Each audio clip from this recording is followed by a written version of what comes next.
turn to recording. Okay. So again, this room is recorded and video and audio. We introduced ourselves in the lobbies and earlier, so we're just going to do that again real quick. My name is Kevin Kovac. I'm with the Colorado Bureau of Investigation, and we're assisting the Frederick Police Department with this case involving Chris Watts. And this is Tim Martinez, also an agent at CBI. Sir, if you just introduce yourself. Dwayne Kessinger. I'm Nicole's father. Dwayne, what's your birthday?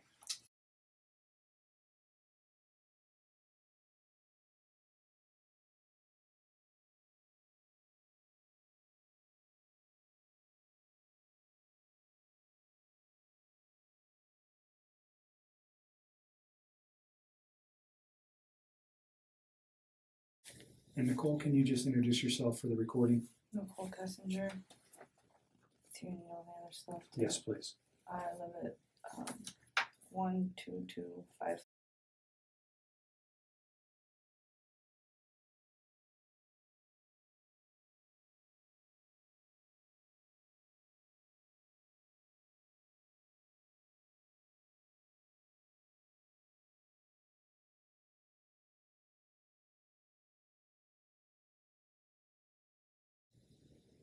Okay. Can you speak up just a little bit so the recorder, I know you're tired and you're stressed, and we won't be here any longer than we have to be. You've already had a conversation with people before. You came here on your own free will to talk to us. We picked you up at your request and brought you here. You can get up and leave at any time. You don't have to talk to us. If there's a question you don't want to answer, don't answer it. If you don't want to talk anymore, just tell me I want to leave. And I'm kind of in the way of the door, but you're not being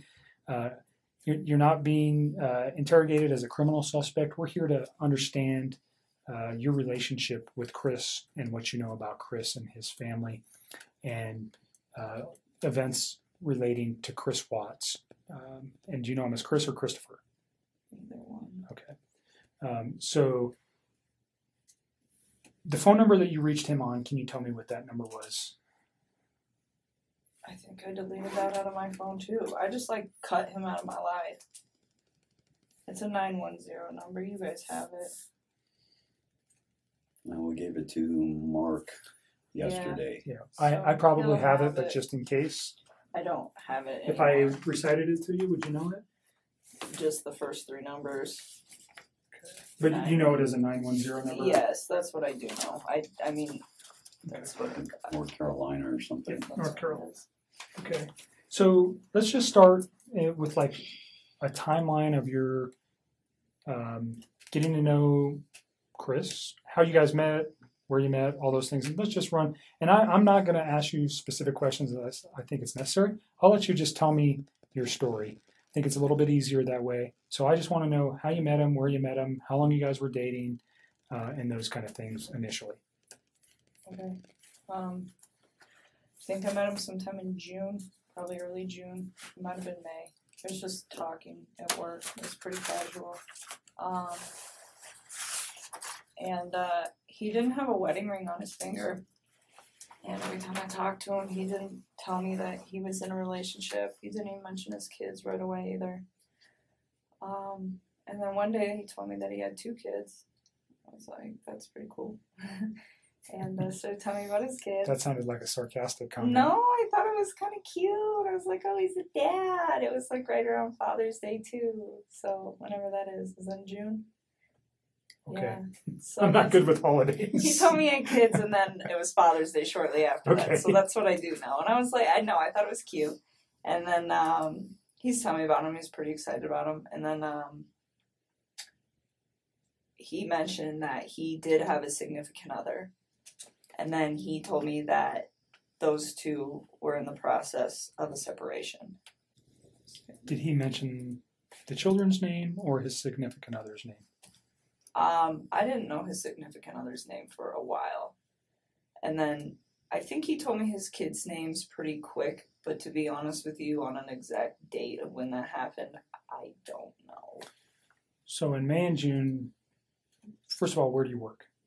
I work at Anadarko Petroleum Corporation. I'm contracted to Anadarko Petroleum Corporation. Okay, and you work out of an office setting where? In Platteville, Colorado. Okay. And Chris also works out of that location, per yes. se. Yes. He's in the field, but he comes into the office with his team. So you work, what is your job responsibility? I do health, safety, and environment. Okay, so you work in the office and you take care of health safety for Anadarko is an oil and gas company, right? Yes. So you're doing health safety in the office, and Chris works in the field Yes. as a what kind of job does he do? He's an operator, so I don't know like all of his daily duties, but he's a field operator, so he works with like the oil wells. So he goes out and does work on those, whatever Yes. that work might be. But he comes into the office frequent. In the mornings, his team meets in the mornings. They're not all in there every day. Some days, some of them are in there. Some days, other ones are in there. But in the mornings, typically from like 6:15 to probably 7, somewhere around there. And is that where you met Chris? Yes. Okay. So can you just take us through kind of a little bit of the early part of how he courted you or you courted him? I don't know which one happened. How you guys got to know each other? I guess we just started talking. He actually, so part of my job is to manage the gas monitors that we have. So Anadarko requires all of their field personnel to carry like gas monitor sensors for toxic gases, and it's my job to control the inventory and issues, anything like that. And we were having some pretty serious like equipment issues, and we had numerous amounts of people coming in my office one day, and he happened to be one of them. And I'd seen him before, like they meet in the lunchroom, and that's where I go put my lunch in the fridge. So I'd seen him, but I didn't ever like talk to him. So that day we just started talking, and then every time I saw him in the hallway after that, and it was always hit or miss, like it wasn't an everyday thing. It was just when I saw him, we just started talking, and we just kind of had a lot in common and just hit it off. So we'd always have, pretty good conversations. And then, I don't know, one day he told me that he had kids and started talking about his kids, and then mentioned, yes, that I have a wife, but we're getting separated. I said, okay. And When do you think that was? When he said all that? So specifically when he told you he was getting separated from his wife, was that within the first couple of weeks that you knew him, or was that later on? You said you met him around May or June. Yeah, it was still in June. Okay. It would have been before Father's Day. So had you guys ever gone out on any kind of No. date at that time? You just were No. conversing at work? Yeah, that's all it was. And then, I don't know, we started hanging out. We hung out. We went to a park. Hung out at a park. Let's go back real quick. So why did he tell you that he was getting a divorce? Did he ask you out at that time? No, he didn't. I think he was probably interested in me. And so he talked to me a couple times via his work phone, and I was like, no. Like, it was still very, like, friendly conversation. But then when I realized, like, this man is interested in me, I'm interested in him, this is personal, so we got away from the Anadarko thing because I really don't want those guys affiliated with any of this. And so you have a work phone that specifically... No, I have one phone that I do both on. He has 2 phones. Okay, so he had your phone, the 720-656. That's the only number that I roll with all the time. Okay. So he has 2 phones. All right. One of those owned by Anadarko and Yes, one sir. personal. Yes, sir. Do you know what his Anadarko phone number was? Okay. It's been so long, and I mean, I'm sure I could like look it up, but I tried to look it up for those guys yesterday, and I couldn't find it. Okay. We can find it. That's okay. Just wondering if you knew it. But at that point, we just like took it to his phone because I just felt it was like better that way. And we just continued to talk, and then Let me go back to the park. Where's the park? it's like down the street from my house. It's called East Lake Number 3. Your house Yes. in North Glen? Yes. And that was in the June time frame. Or like the beginning of July. It was like right around my birthday. It's like so sometime at the very end of June or the beginning of July. Okay. And that's the first meeting you had outside of work. Yeah. Basic conversation for a first date? I mean, we kept it pretty simple, I guess. I don't even remember everything we talked about. We Sure. were there for a few hours. Understand so if I ask about conversation, what I'm looking for, was he talking about his family?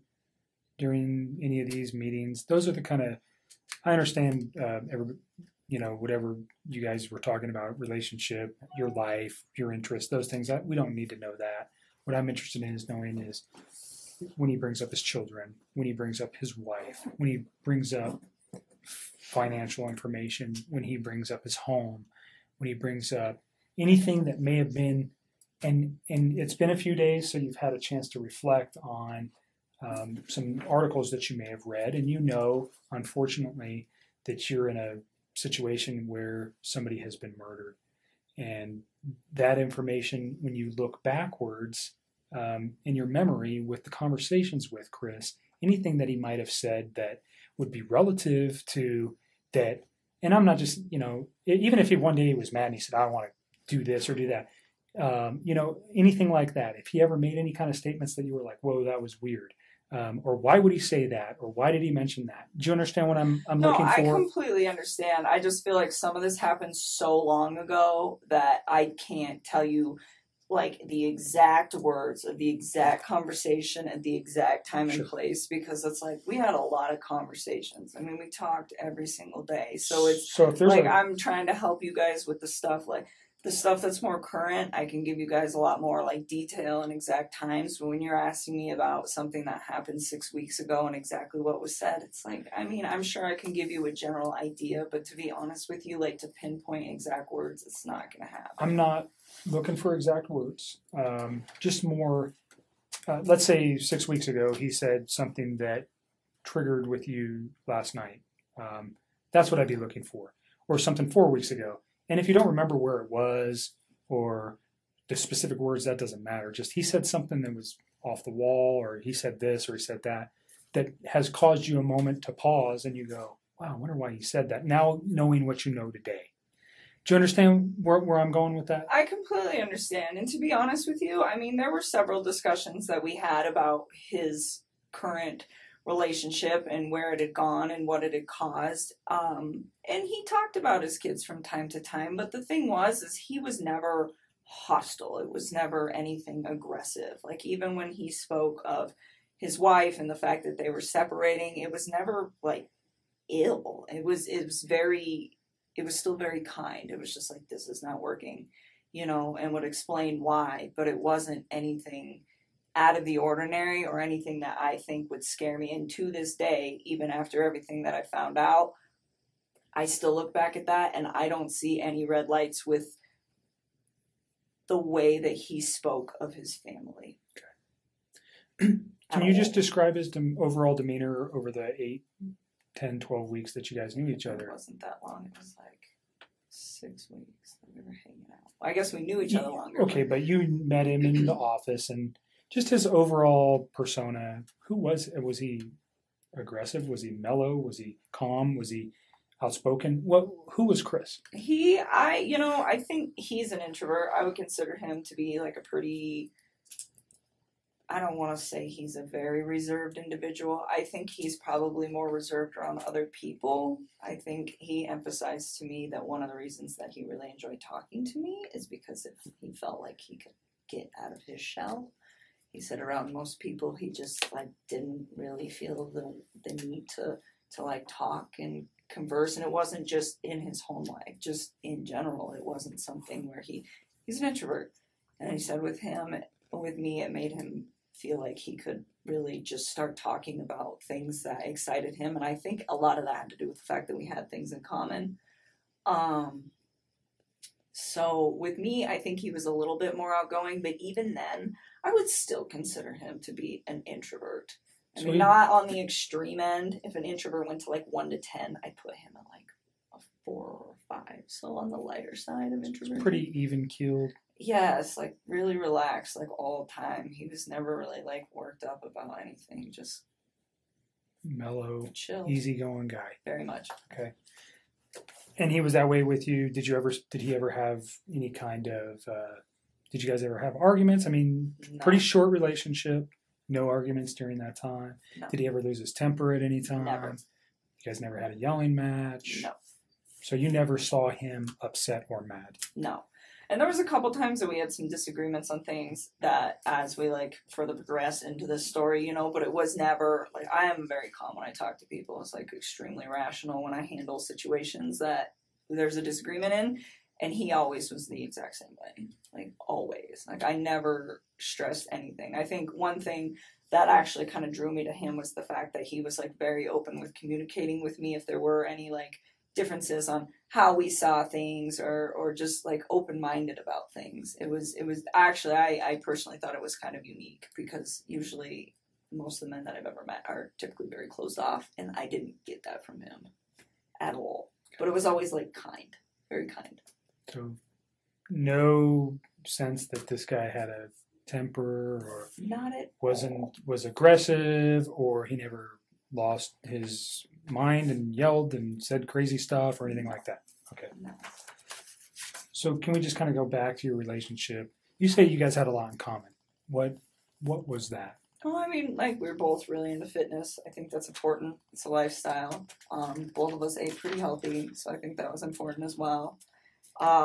He's like a total gearhead. He likes cars a lot, and I don't know nearly as much about them, but it's always been something that I've been pretty interested in. So we definitely talk about stuff like that.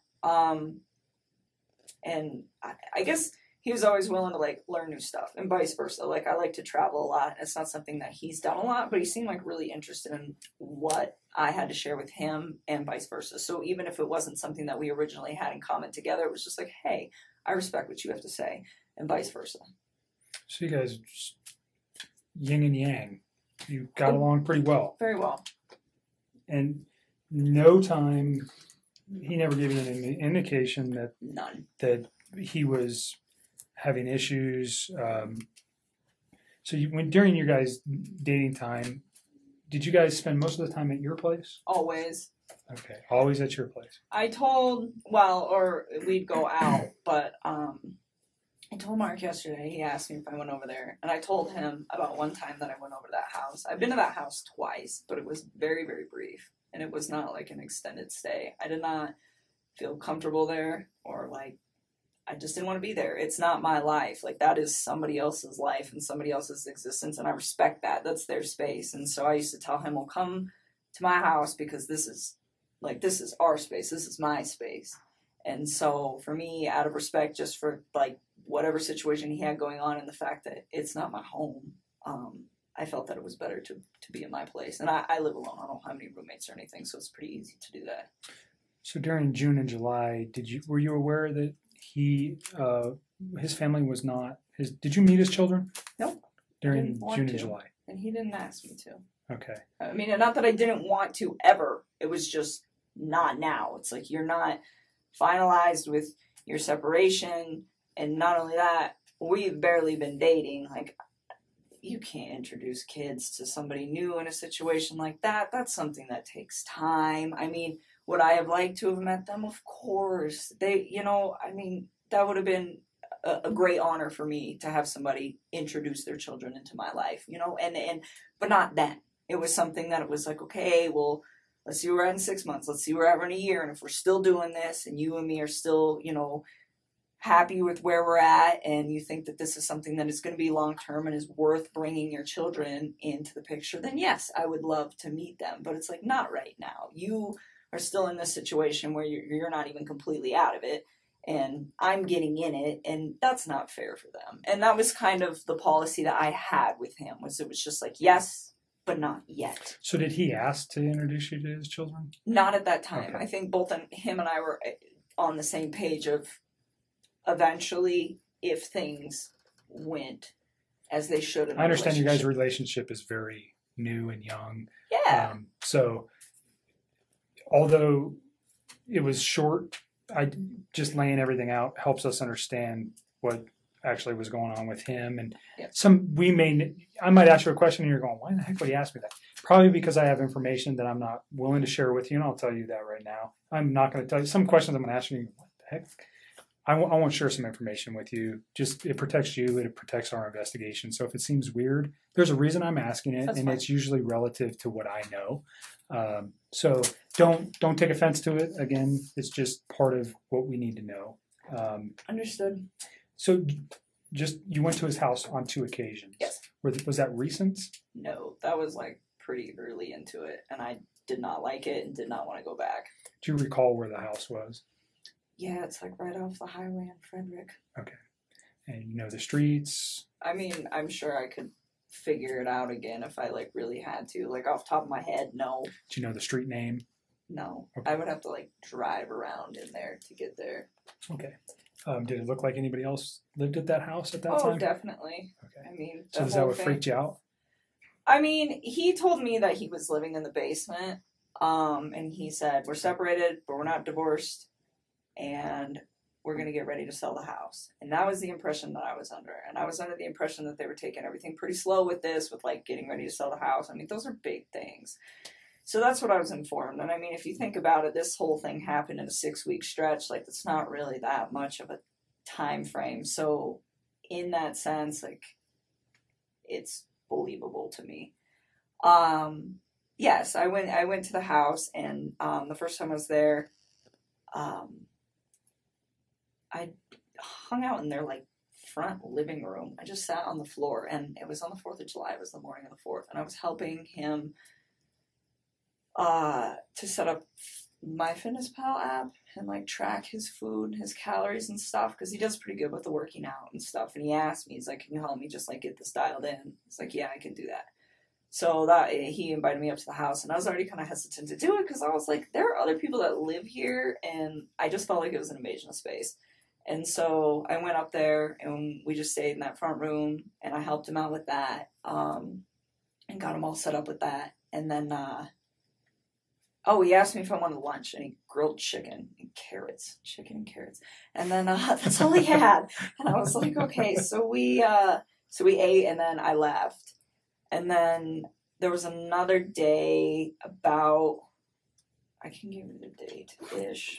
Let me look at a calendar.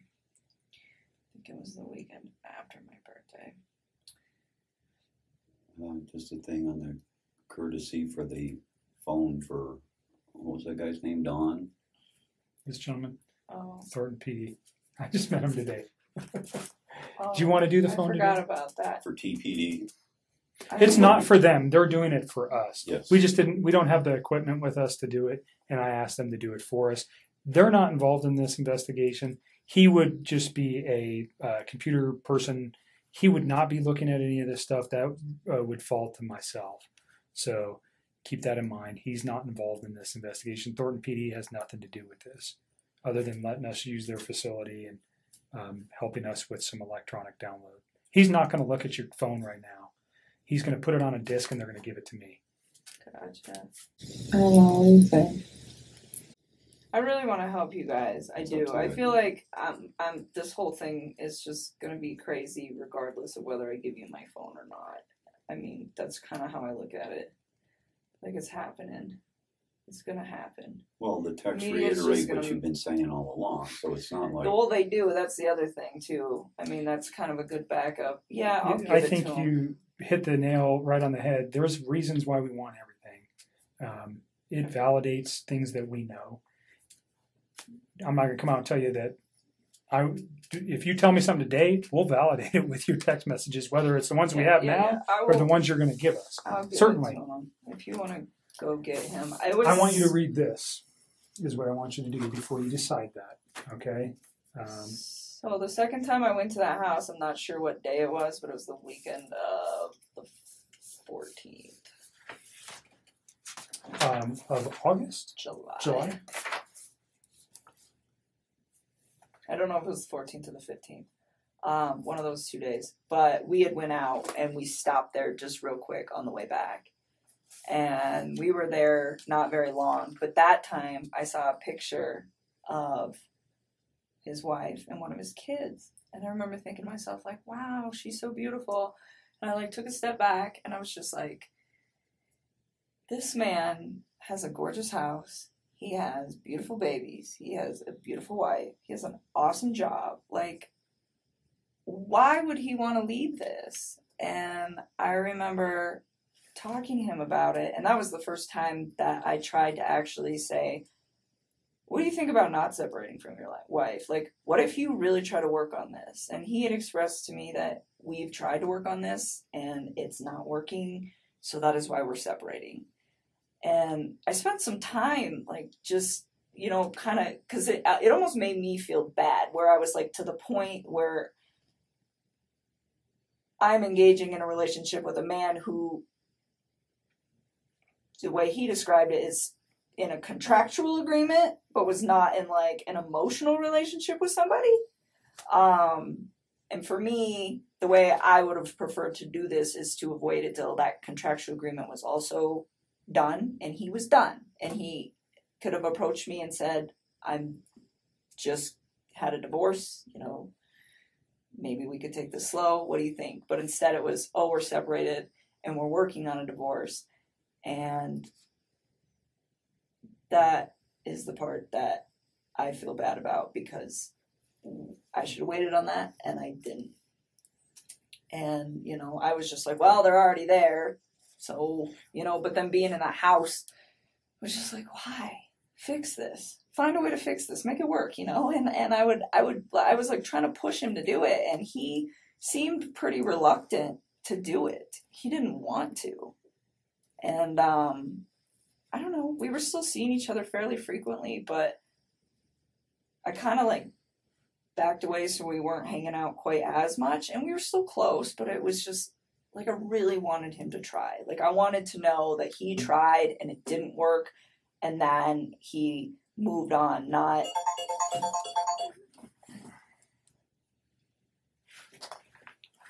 that, you know, they both kind of tried and then he got himself into a situation with somebody else. And I don't know, I just thought he had a beautiful life going on and he could have made it work. That was the way I looked at it from the outside. So is this something you reflected on since this event, or was this you? No, I was doing it then. Like you said, this doesn't look right. He's kind of, I don't want to be responsible for breaking up a marriage, especially with 2 children. Is that kind of the gist I'm getting here? I didn't think it didn't look right. I mean, I think he was legitimately sleeping in the basement, and I didn't think that these two were, I mean, I think it was like, hey, we're both stuck in this house for now. We got to sell this. In the meantime, you live here, I live here. We sleep in different rooms, take care of the kids. That's just like kind of how I took that. And no, I didn't think it didn't look right. I just thought it just seemed like he had so much going on, and it was just beautiful that I was like, why don't you just try this out, you know, and see if you can fix it. And he'd always be like, well, what about us? What about us? I'm like, don't worry about us. Like, that is more important. Like, try to see if you can like salvage whatever it is that you have going on with your wife. And you know, I always got the impression that he was a great father to his kids, like always. And so, you know, I was like, and be the dad that you want to be. I was like, and see if you can make it work. And he just, like, we kind of talked about it off and on for like a few weeks. And I was just kind of like, I don't know. Like, I think I was kind of like cold feeting about it after I went over his house. And so this was like pretty early on. And then he told me that, he went to North Carolina. And he was like, I'm going to talk to her when I'm in North Carolina and see if I can get her to do this, to like try to like rekindle the flame. Okay, so try to salvage his relationship as you've been asking him. Yes, and then if he when decided... did he go to... What you just said is one of the most insanely idiotic things I have ever heard. At no point in your rambling, incoherent response were you even close to anything that could be considered a rational thought. Everyone in this room is now dumber for having listened to it. I award you no points, and may God have mercy on your soul. North Carolina. I think it was like the last week of July, somewhere around there. Okay. So, I mean, this was like a couple weeks that I was just kind of like trying to push him to do that. Let's pause at North Carolina, and we'll come back to that real quick. I want you to read this. If you don't understand what it means, then ask me the question. But basically what it says is you have the right not to let me look at your phone. I'm asking to look at your phone for the purposes we previously discussed, for the text messages and your phone log, and unfortunately the photos that are attached therein too. That information is only relative to this investigation. I'm not looking at anything else except for the conversations between you and Chris Watts and the phone data between you and Chris Watts for phone calls for times and dates for those phone calls. And then the content of the text messages that are there. And we'll write that specifically down here. Understand I that just don't want anybody to get some of those texts. Like, they have nothing to do with this case, and they're just like, between you and Chris. yes, they're just. So just tell me what They're just kind of raunchy. Like, Okay, I well, don't need anybody. everybody's I an don't adult. Need that posted like We're not going to post it. somewhere. I The don't want the ones newspapers to get that. That's all I want. The I just only need ones them that to we would not be get looking that. for, again, is the same kind of questions we're getting to here, is things about his children, things about Understood. his wife, the Understood. questioning of, did he ever, has he ever said something to you that might indicate, maybe not then, but now, that there was something like this in his mind? Or you know what we're looking for. I don't need to come out and tell you that. I understand the embarrassment of particular photos or potential sexual types of conversations you may have had with Chris. It's not relative to the investigation. We don't care. Okay, you're an adult. I'm an adult. Everybody in this room, even your dad, and I give it to you for saying that stuff in front of your dad because I'm not sure many women could do that. So that's not what we're after. We're after the information that corroborates things that you've told us, and also that corroborates or may tend to prove that things that Chris told us were a lie. You understand that? And that's maybe going a little bit far. I usually won't tell people that, but because of your reservations, that's what I'm looking for. If I can disprove something he's told me by a phone records don't lie. People do. Okay? So if I can disprove something that may be important, that's what I need it for. I'm not saying I can. Has it happened before? Absolutely. Is it critical in cases that I've worked in the past? Yes. So that's why I want it. Okay? Again, you don't have to give it to me. You can tell me, I don't want you to have it. Go get a warrant. I'm not even going to tell you if I go try to get a warrant right now. I'm just asking for you to consent. And again, we can write right here what you're willing to give me, which is the text messages and the phone log. And unfortunately, again, the attachments on some of those text messages. And I'll write it on there, and then you'll just sign it. Okay? Do you understand the questions there? Do you have questions about any of the things that it says? You understand you don't have to do this. You're doing it of your own free will.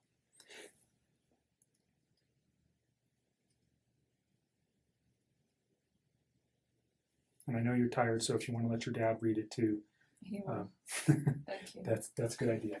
Can you fill it out before I sign it? Yep.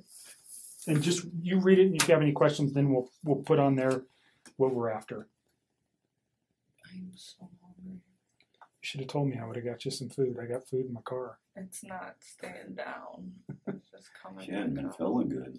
Not because of any, just Like, I got sick prior to this Jim. whole thing happening, and then I think all of this compounding with the Stress. fact that I'm sick, it's just not good. I've not really been eating or sleeping much at all.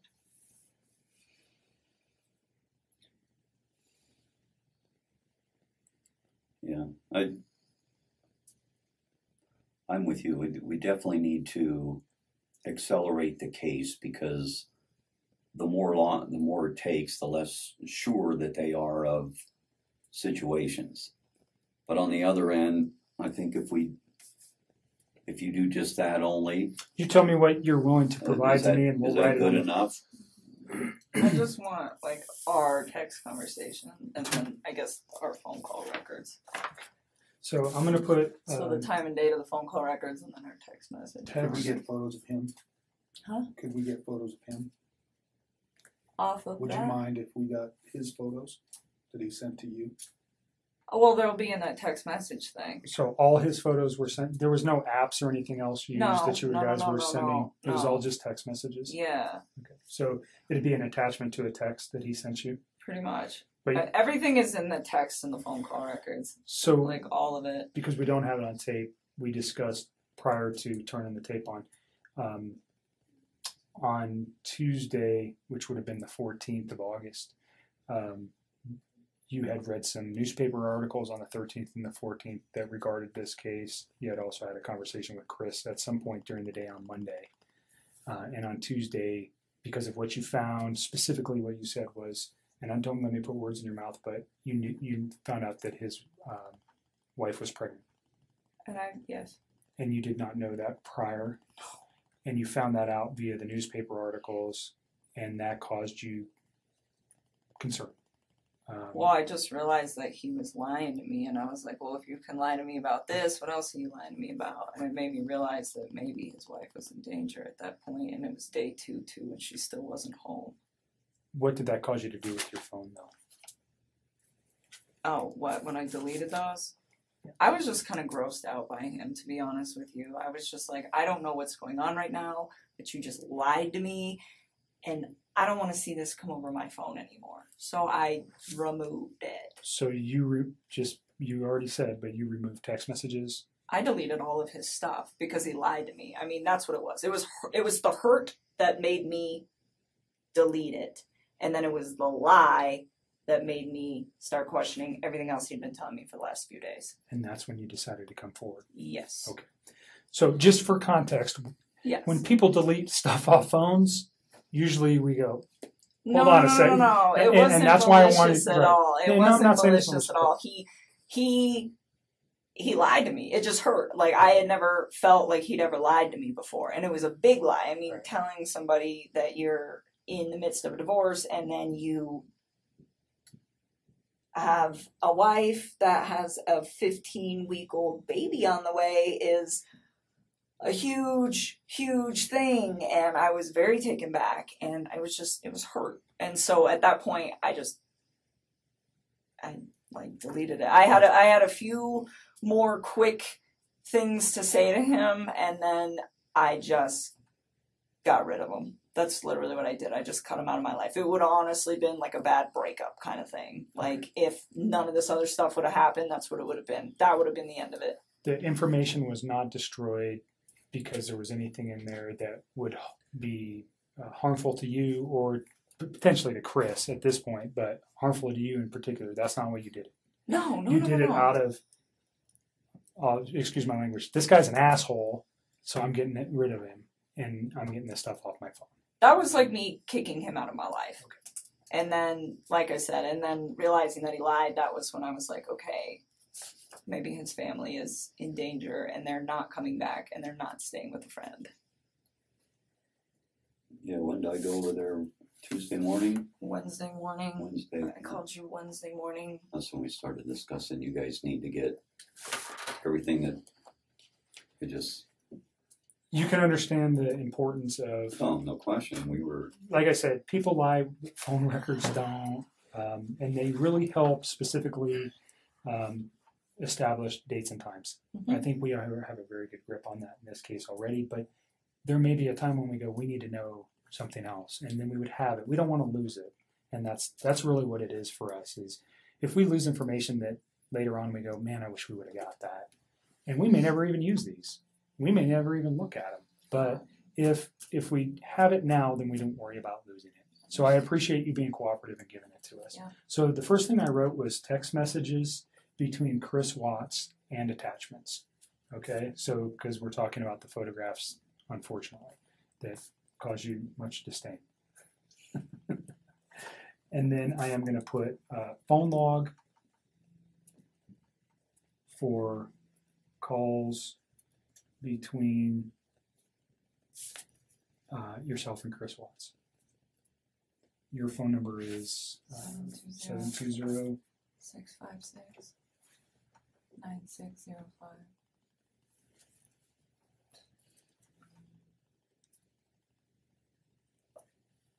and this right now is located we're at the Thornton Police Department.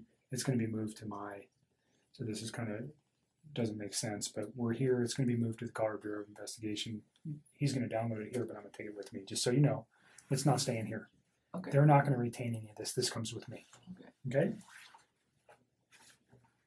is there anything else you want on there? I think that's about, That's it. I mean, I don't have social media. I don't really have anything else you guys can pull. Okay. Is there anything else you know of that could help us with this that is not on this sheet As far as like data, that's on your phone? no. I mean, everything we did was like text and talk, pretty much.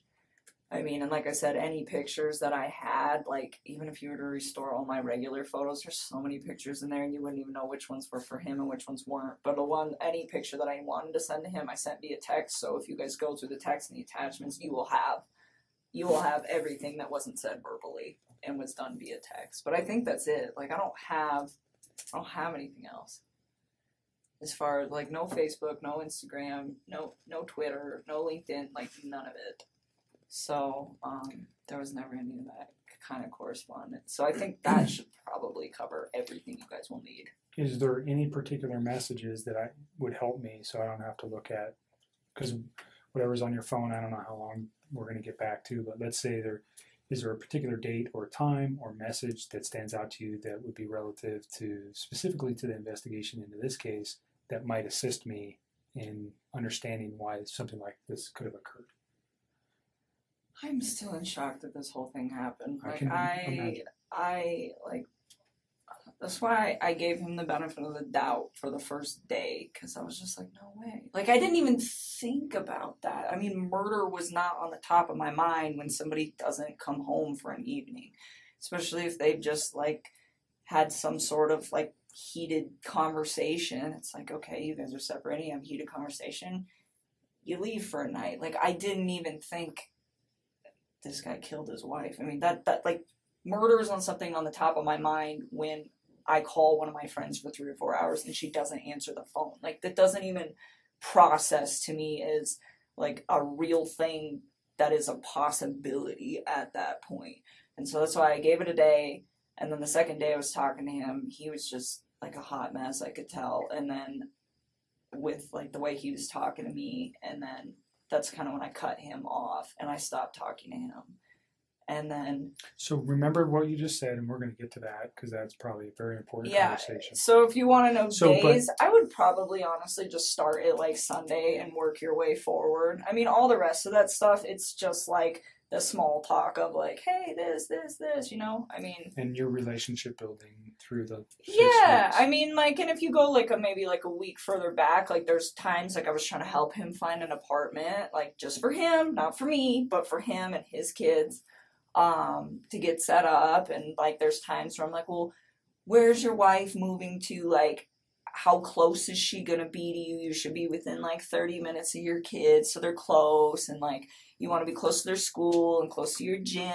And like, what's your price range? Like I was helping him get all of this stuff set up, and it was like in a very decent manner. And I don't know if all of that is in text. Some of it's probably on the phone. Like at this point, I've talked to him so much that I don't even know which parts are like verbalized and which parts are texted at this point, but we can figure it out. Okay.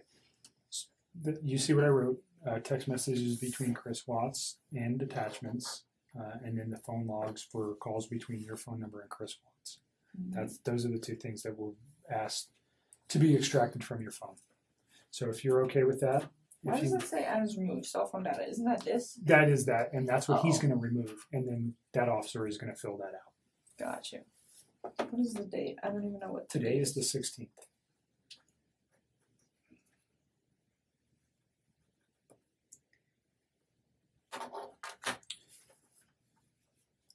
You want to add anything to this?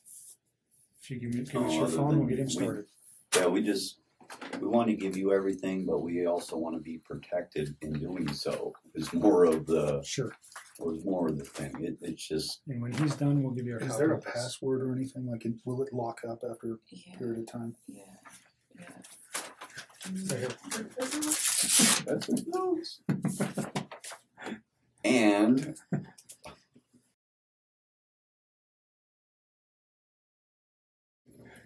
Make sure there's nothing written on the back. There's not. I checked before I read it off.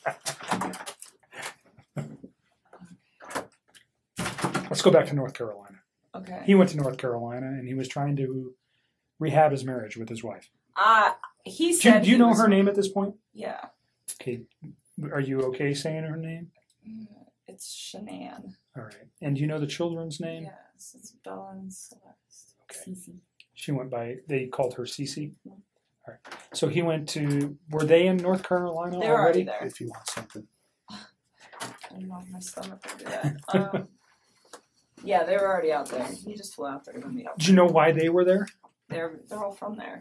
Okay, so they were there They for. were visiting her family for the most part until he got there, and then they still were mostly visiting her family. Okay.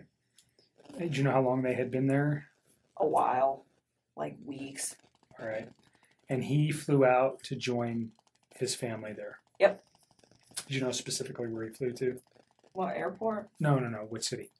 No, not off the top of my head. Okay. I'm sure if I thought real hard, maybe I could think about it, but I mean, come up with it. No, I don't know. All right. So he goes there. How? You said it was like the last week of July. I think so. I think it was like one of the last days of July. I'm almost positive. I think it was a weekday. Okay. Yeah, he flew out there, and I thought I had like convinced him to like try to make peace with her, and I was like, if you guys work on this, like, I'm out. Because what's the point? Like, I'm not trying to be with somebody that's in another relationship, which I know that sounds silly given the whole relationship that we had in the first place, but I really was under the impression that they were separating. I mean, it was like reiterated to me so many times that that's what I thought it was. And it made sense to me too, because like he could pretty much call me whenever he wanted. Like I was the one that would tell him like, hey, when your kids are awake, you need to spend time with your kids. Like do that. And then after they go to bed, like if you want to talk to me, you can talk to me. But it was never like this super, super restricted thing. Like sometimes like right after work, if I was like still talking to him, I get kind of bummed out, and I tell him just like, oh, it's frustrating sometimes, like having to like wait. But at the same time, I was never like, this is horrible, or it was always like I understood why. But then once his kids were asleep, he never like had any. It was like he could do what he wanted. Do you know what I'm saying? Like Sure. He was in his basement and she's upstairs, and they're not speaking. So it kind of made sense. It wasn't like. And you guys are sneaky just at night. texting and. Or talking or whatever, Yeah. I mean, and it was like I said, it was at certain times, but that time, and originally it wasn't, but it was me that put that time frame on there because I thought he should hang out with his kids. Those 2 times you were at his house, did you see any evidence of that? Him living in the basement? Did he ever show you that area or anything? I've seen it, yeah, I went down there and saw his little workout equipment, and there's a bed down there all set up, and the basement was all clean and organized and stuff, so like a decent bed set up, so it made sense to me. Like, hey, this is what's happening down here. So I saw it. Even though his family was in North Carolina for multiple weeks, it appeared that he was still living in the basement. Well, and he told me sometimes he would like go upstairs and sleep if like he was home alone, because I know she'd like go on business trips and stuff. But he's like, I don't like that bed anyway, so he didn't really like sleep up there. I was like, okay. Even when it was just him. So Okay. that was the impression that I got. I don't know what you're talking about. North Carolina. Go back to North Carolina. So North Carolina. So he still made very frequent communication with me when he was out there, and at one point he told me that they sat down and they talked about it, and he told her that he wanted to either fix things or like to try to fix things, and if she didn't want to fix them, then they needed to like move forward with the separation and like actually file for a divorce at this point was the impression that I got from this, and was what he told me. And so he said that she was like pretty receptive to just not trying. He was like, she seemed like she just wants me to go. He's like, when she has her mind made up, she has her mind made up, and that's what she wants. And he's like, she doesn't want to try anymore. And he's like, and neither do I really. And he was like, it's done. And he's like, and then the next day, I don't even know what days these were. Sometime when he was out there, he told me, we're putting the house up for sale as soon as we get back. And I was like, well, that was quick. And he was like, it's her. She's ready to go. And I was like, okay. And so I left it at that. And then he got back, and I started asking him, like, what are you gonna do? Because the Colorado housing market is fire and you guys are gonna sell this house like real fast. And I'm like, you need to start looking for a new place to live. And I'm like, where do you want to live? And I was really trying to help him out. I'm like, do you want to get a house? Do you want 3 bedrooms so you have one and each of your girls have one?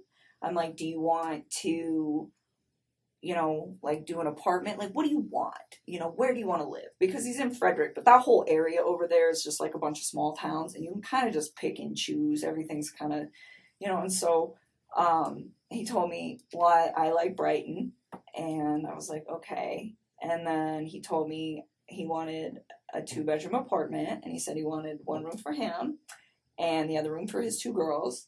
And I thought it was kind of cute. Like, I remember telling him, I was like, yeah, me and my sister had bunk beds, like, at my dad's house. And I was like, when we were little girls, and me and my sister the same age apart as him and as his 2 daughters, you know? So I told him, I was like, they're going to love it. I was like, they might be, like, stuck in 1 room together. I was like, but they'll become, like, best buddies. And it was really exciting. Like, I liked helping him, and I just wanted him to, like, I don't know. This is what he told me he wanted. So I was like, well, I will help you do the research. But another thing that I really took care of was to be like, where is she moving to? I was never like, you know what, screw your wife, try to get full custody. None of that bullshit. It was always just like, you know, I'd ask him, I'm like, well, what kind of custody you guys going to have? Because he at work, they're about to switch his schedule. So right now he's like a Monday through Friday. And they're about to switch these guys to 8 days on, 6 days off. That's tough. That's awesome.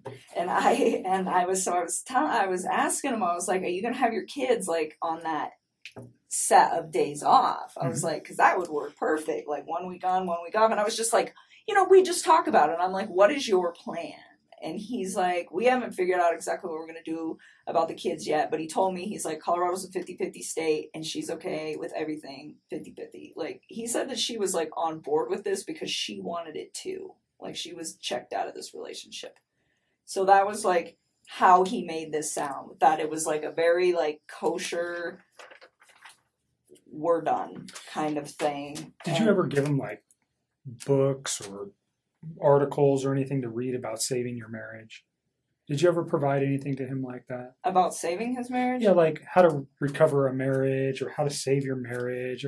You know, there's all sorts of publications and books out there. No, but I did tell him, and I don't know if I did this through text or phone. That will be something you guys will, I'm sure, figure out. But I told him a few times, like, I think that you should take the time to read some articles about what separation does to kids.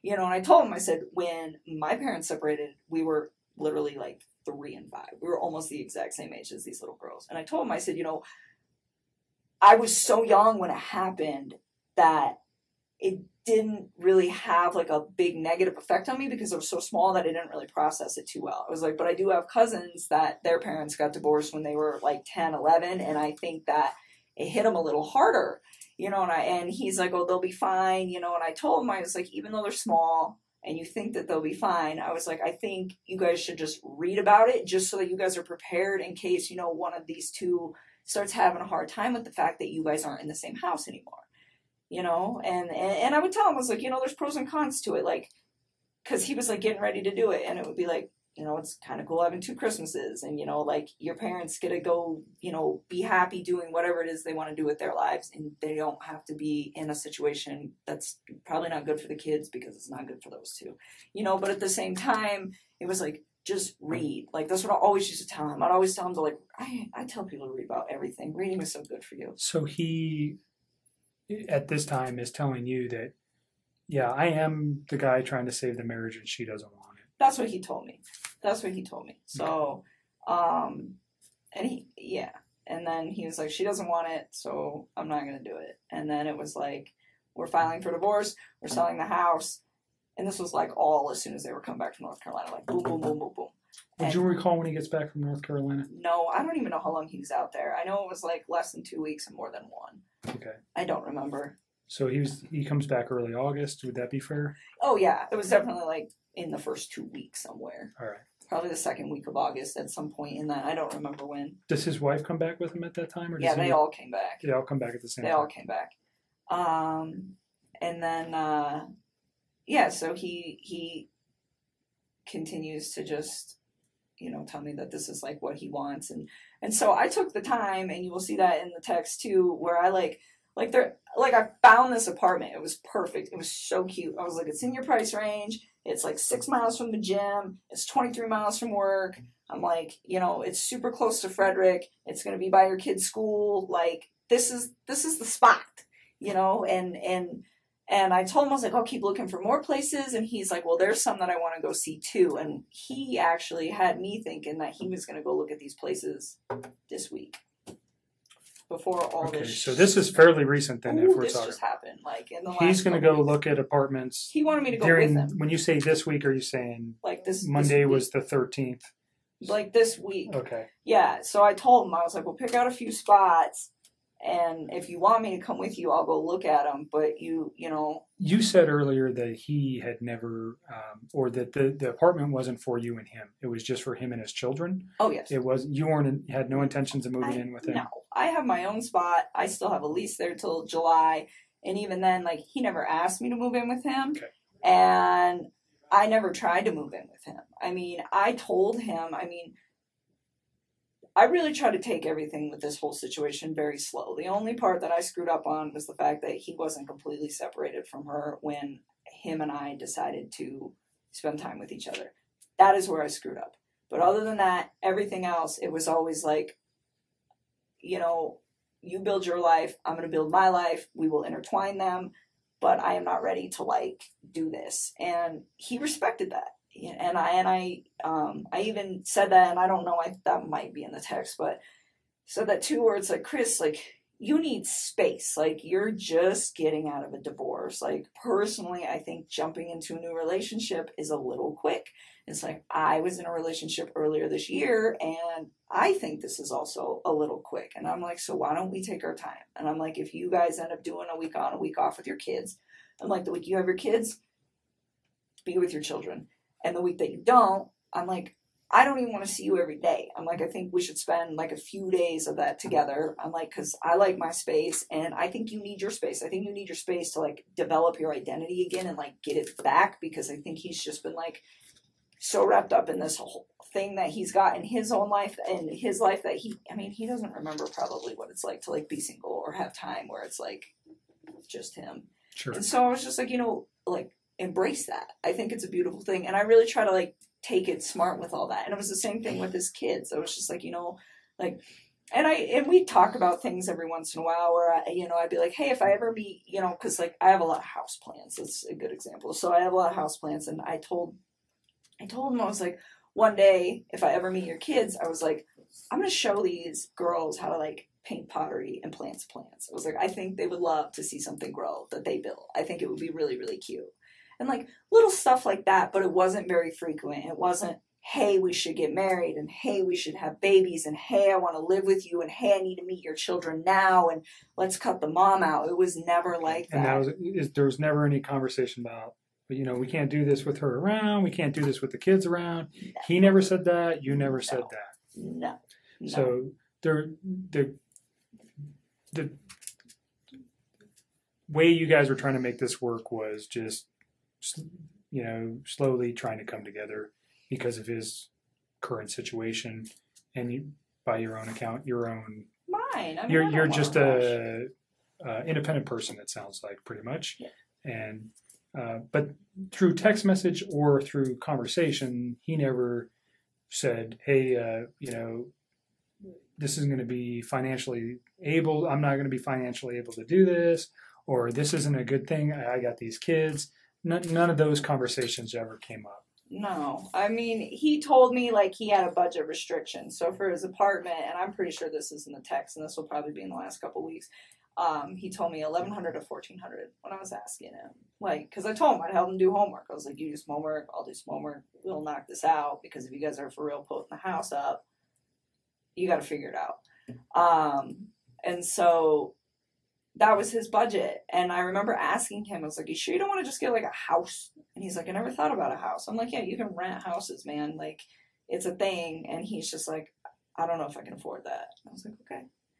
And I knew that those two had been through some financial trouble. I definitely found out a lot more about that situation in the newspaper recently. Okay, so prior to the newspaper, how did you know he was in financial difficulty? Because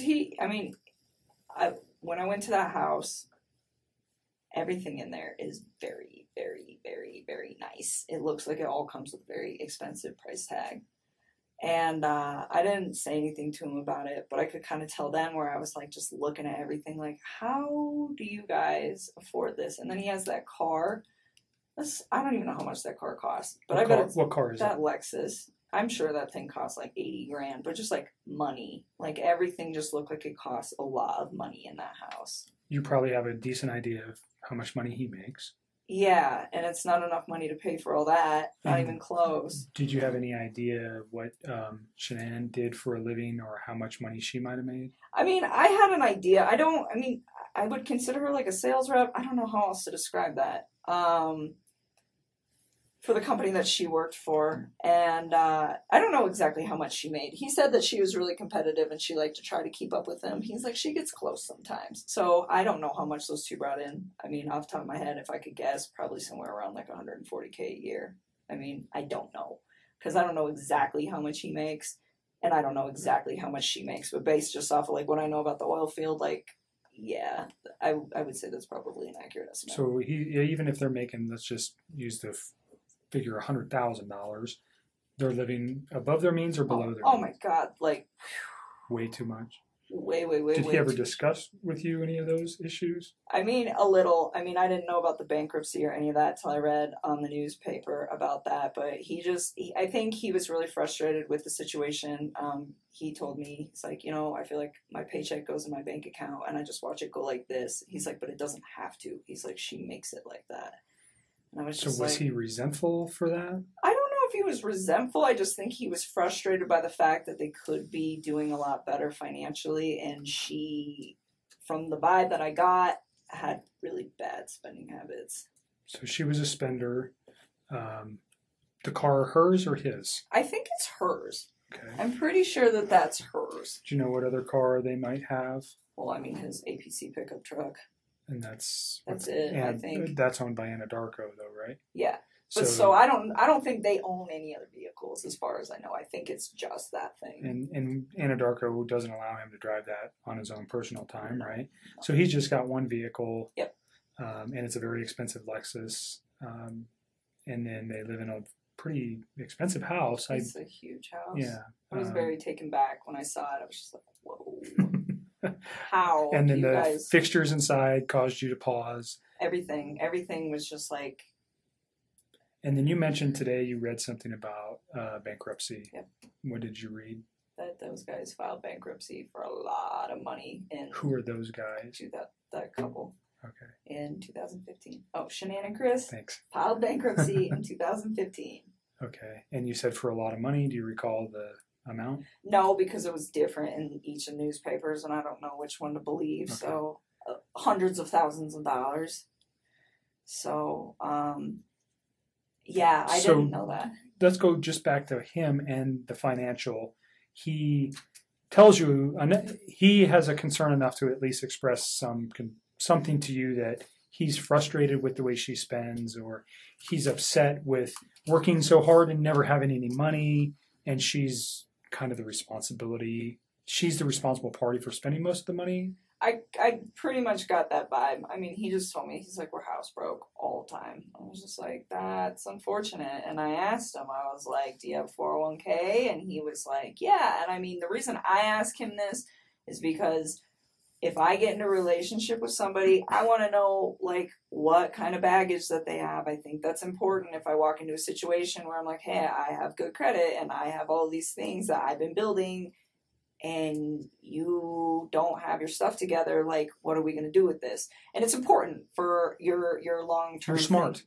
So I'm preparing. And so I just asked him, I was like, well, do you have 401k? And he's like, yeah, I do have that. And then I asked him, I was like, I didn't ask him like how much debt they had or anything, but I just said, is your lifestyle sustainable? And he was like, no. Okay. And I was like, how long do you think that's going to take? He's like, I don't know, but it's not sustainable. Where did his girls go to school? I don't know. He never actually told me. Like, when I asked him once, it was like when I was trying to find him an apartment, I was like, are you comfortable telling me where your girls go to school? That's in the text too. I was like, so I can figure out what distance from the apartment it is. I was trying to just make his life convenient with like him, his ex, his kids, and all the stuff that he needs to do and work. And he was like, don't worry about it. Their school's pretty centrally located, so anywhere in the area that we were discussing will be fine. And he just left it at that. So he didn't even tell me, which was fine. I respect that. Daycare is obviously very expensive for a 3 and 5 year old, right? So I understand. did he ever bring did he ever discuss that? Never. Okay. Never. Like I said, the only financial thing he ever said is just like, she just likes to spend money, like a lot of it. So that was just kind of the vibe that I got from that, and that it was a lifestyle that she liked to live, like very like materialistic kind of lifestyle. Wanted to Like, it project was- a certain image. Yes, all the time. And he said that was why they got that house too. It's like she wants everybody to think that we live a certain way and that we can like sustain all this stuff. And he's like, and we can't. And I told him, I said, when you're in those situations, why don't you, I'm like, do you like voice your concern about this?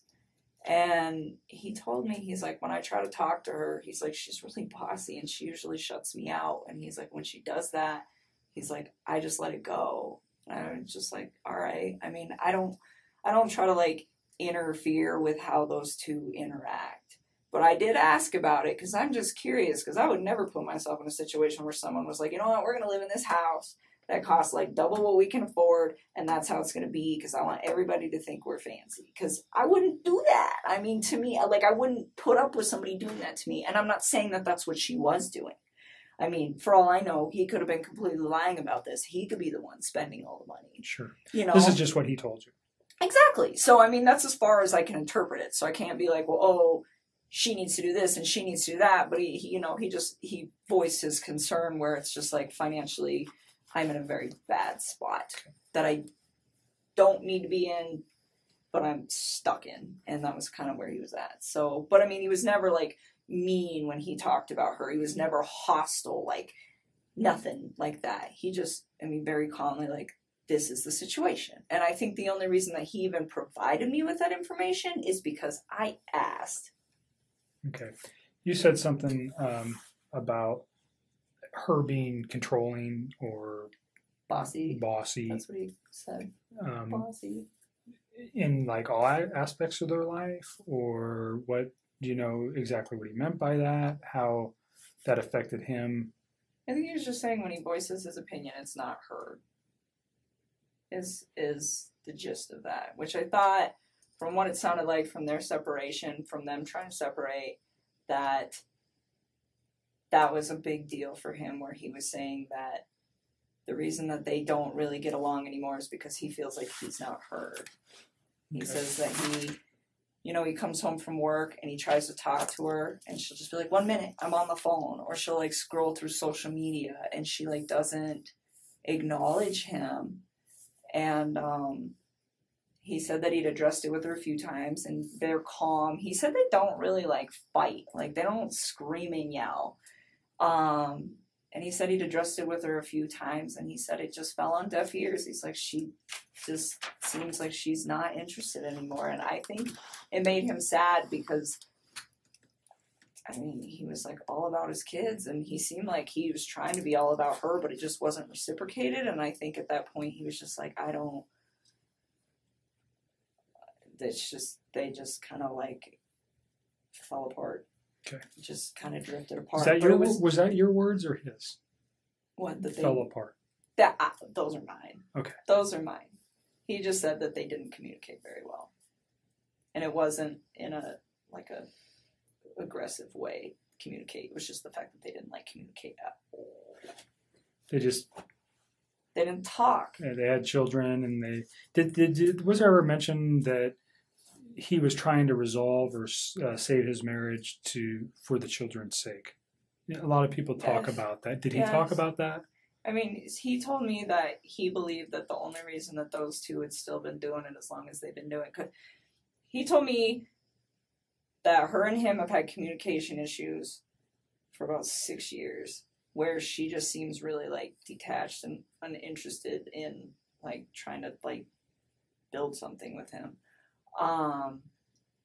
And he said, and I said, 6 years is a really long time for you guys to not fix that, considering they were married for what, 8? I mean, that's like the majority of their marriage.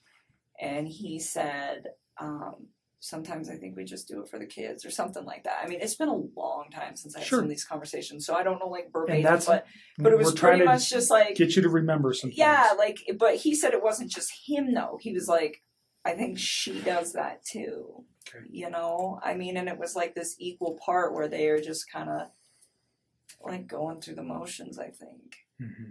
And so, like, when he told me that she was cool with like the 50% everything and just like breaking it off and being really civil about it, it kind of made sense to me, because I was like, the way he made this sound, it wasn't, oh, she's this horrible person, or oh, I'm this horrible person. It was, her and I have drifted so far apart that it's kind of a mutual agreement that this is not going to work. So in those 6 years, though, they had 2 children. Yep. And you said earlier you did not know she was pregnant until reading the newspaper. Yep. So that never came up in any conversation. There was no indications that that was going on. He never hinted to anything like that. As far as you knew, he was just leaving her. He had 2 children, and that was the final take on that. Yes. I know why he lied to me. He lied to me because if I'd have known that he had a child on the way, I'd have never wasted my time with him in the first place. Like, none of this would ever even occur if he would have just told me the truth. So do you think if he found out that you, if, let's say this week you guys were to go look at some apartments, and this is hypothetical, but you've never found out that his wife was pregnant, would that have changed anything? Like you just said, if I knew his wife was pregnant, I wouldn't be in this picture. So if his wife was not pregnant, and forgive me, but if he takes her out of the picture, you're never going to know that she was pregnant, right? What do you mean takes her out of the picture? Like, if he murdered her, she's out of the picture. You're never going to know if she was pregnant. If he can get away with murder, you're not going to. I got divorced from my wife. You say, do you understand what I'm saying here? If she's gone, but this, Don't lead, hypothetically, please. Yeah. Don't lead on. hypothetically, if she, Okay. you understand where I'm going. If Right, you but didn't know, You're leading into Right. questions that are nothing with your. if you didn't know though Wait, Nick, that she was there, did you hear what I said? I'm following you. I just want her to answer a question that relates to, she said something that's important, that if he didn't have a child on the way, or if she didn't know that, she would have continued the relationship, right? but he killed his kids. At what point does he think that I'm going to be in a relationship? I'm not talking about the children. I'm just talking specifically about her.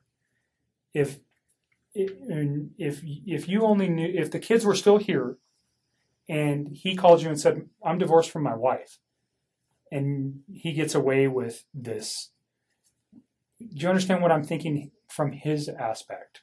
I still wouldn't do it. I still wouldn't do it because I'd be like, where did she go? Okay.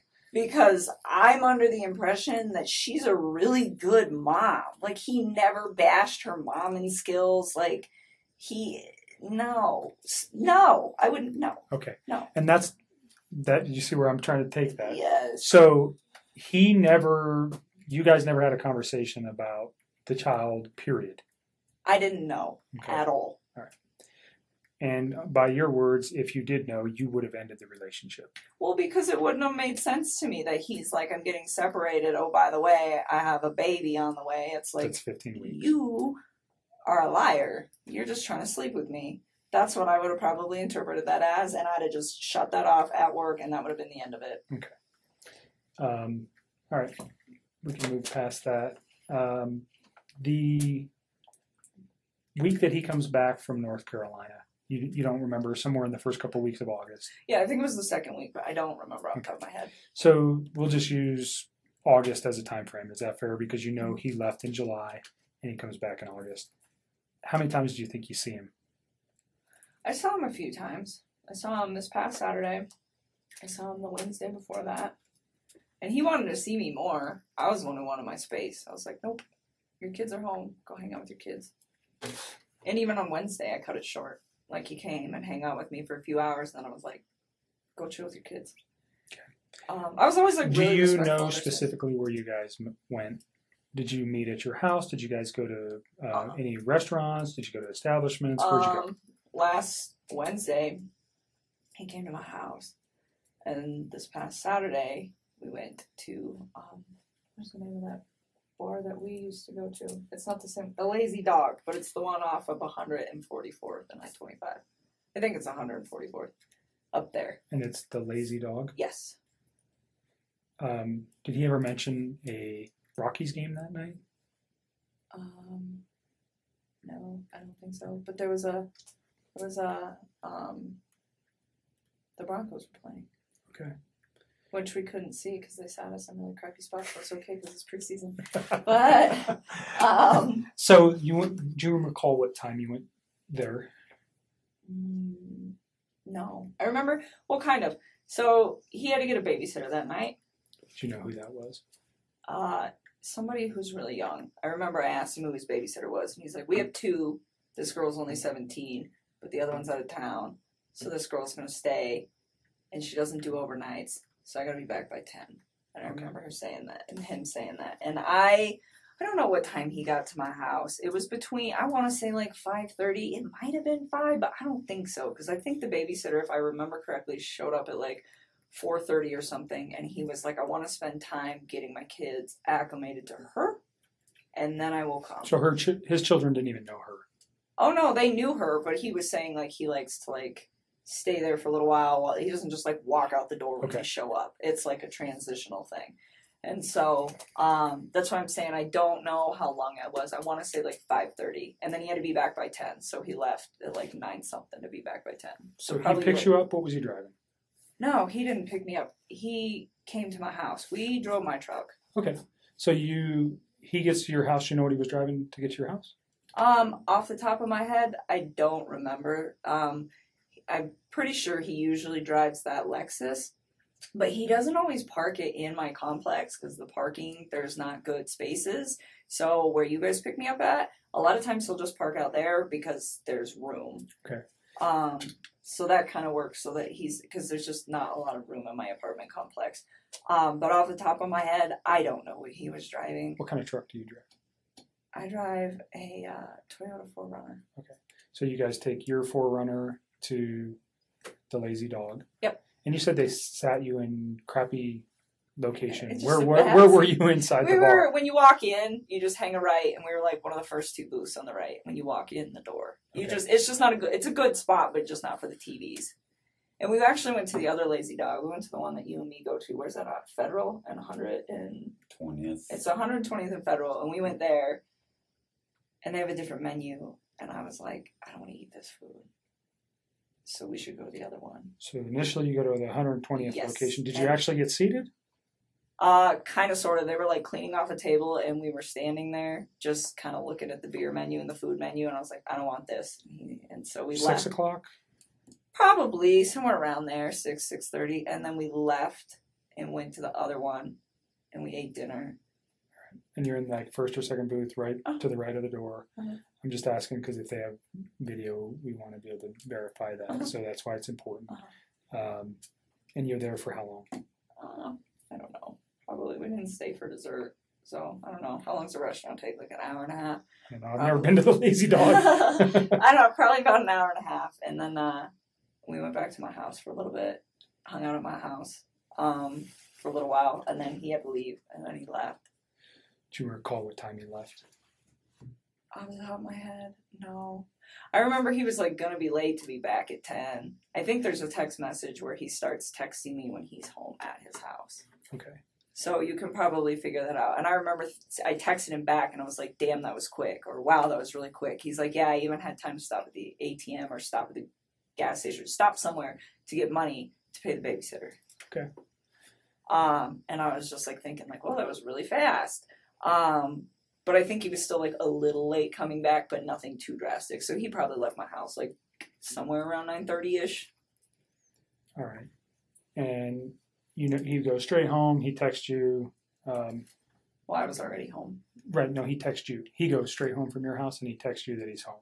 Mhm. So that should be in your text message. It should be. I'm pretty positive that was not a phone call. I'm almost positive that was a text. Sometimes I get them flip-flopped or I don't remember, but That's sometimes I know. I'm pretty sure that one was a text. Saturday during your dinner, what kind of conversation did you guys have?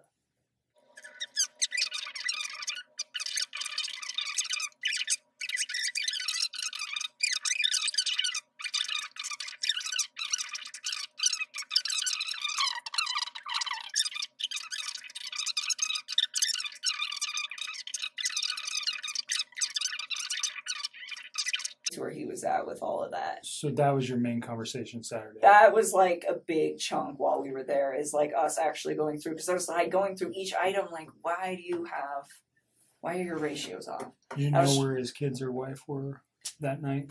On Saturday? Yeah, his kid. Well, you know his kids are with the babysitter. Do you know where his wife is? She's in Arizona, Okay. How do you know that? because he told me. Okay. Do you know on a what bus- she's doing there? I think she's on a business trip.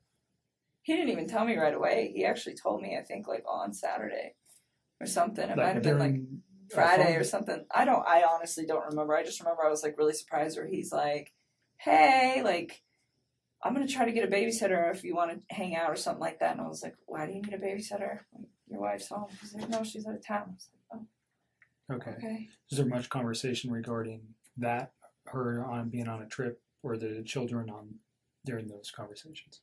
Not really. I just asked him what time she was coming home on Sunday, and he just said really late. Okay. And that was it. I mean, there's nothing really to talk about with that. Okay. So your conversations mainly health related. Mm-hmm. You guys return to your house and then he goes home, and then you talk to him for a few hours on Sunday. Did I? Are you asking me or are you I'm telling asking me? Oh, I was like, I don't even know. Someday, honestly. So wait a minute. That was Saturday. We're talking about Saturday. We're not talking about Sunday right now. Okay, so you're still on Saturday. Yes. You guys have a This- phone conversation when he gets home? That was the day that he got the babysitter and I went out to dinner, not Sunday. Okay. Okay, sorry. I just want to make sure That's you okay. got your Yep. days right. So Saturday, yes, we went out. He had the babysitter. He went home. I'm sure we did. We always talk on the phone. And honestly, I mean, Mark asked me that the other day. He's like, how long are you on the phone? 15 minutes, 20 minutes? Like, you're going to have to look at the records, to be honest with you. Like, so much. You like to talk, I can tell a little bit. Yeah, a Oh, little she's- bit. 400 when she was young.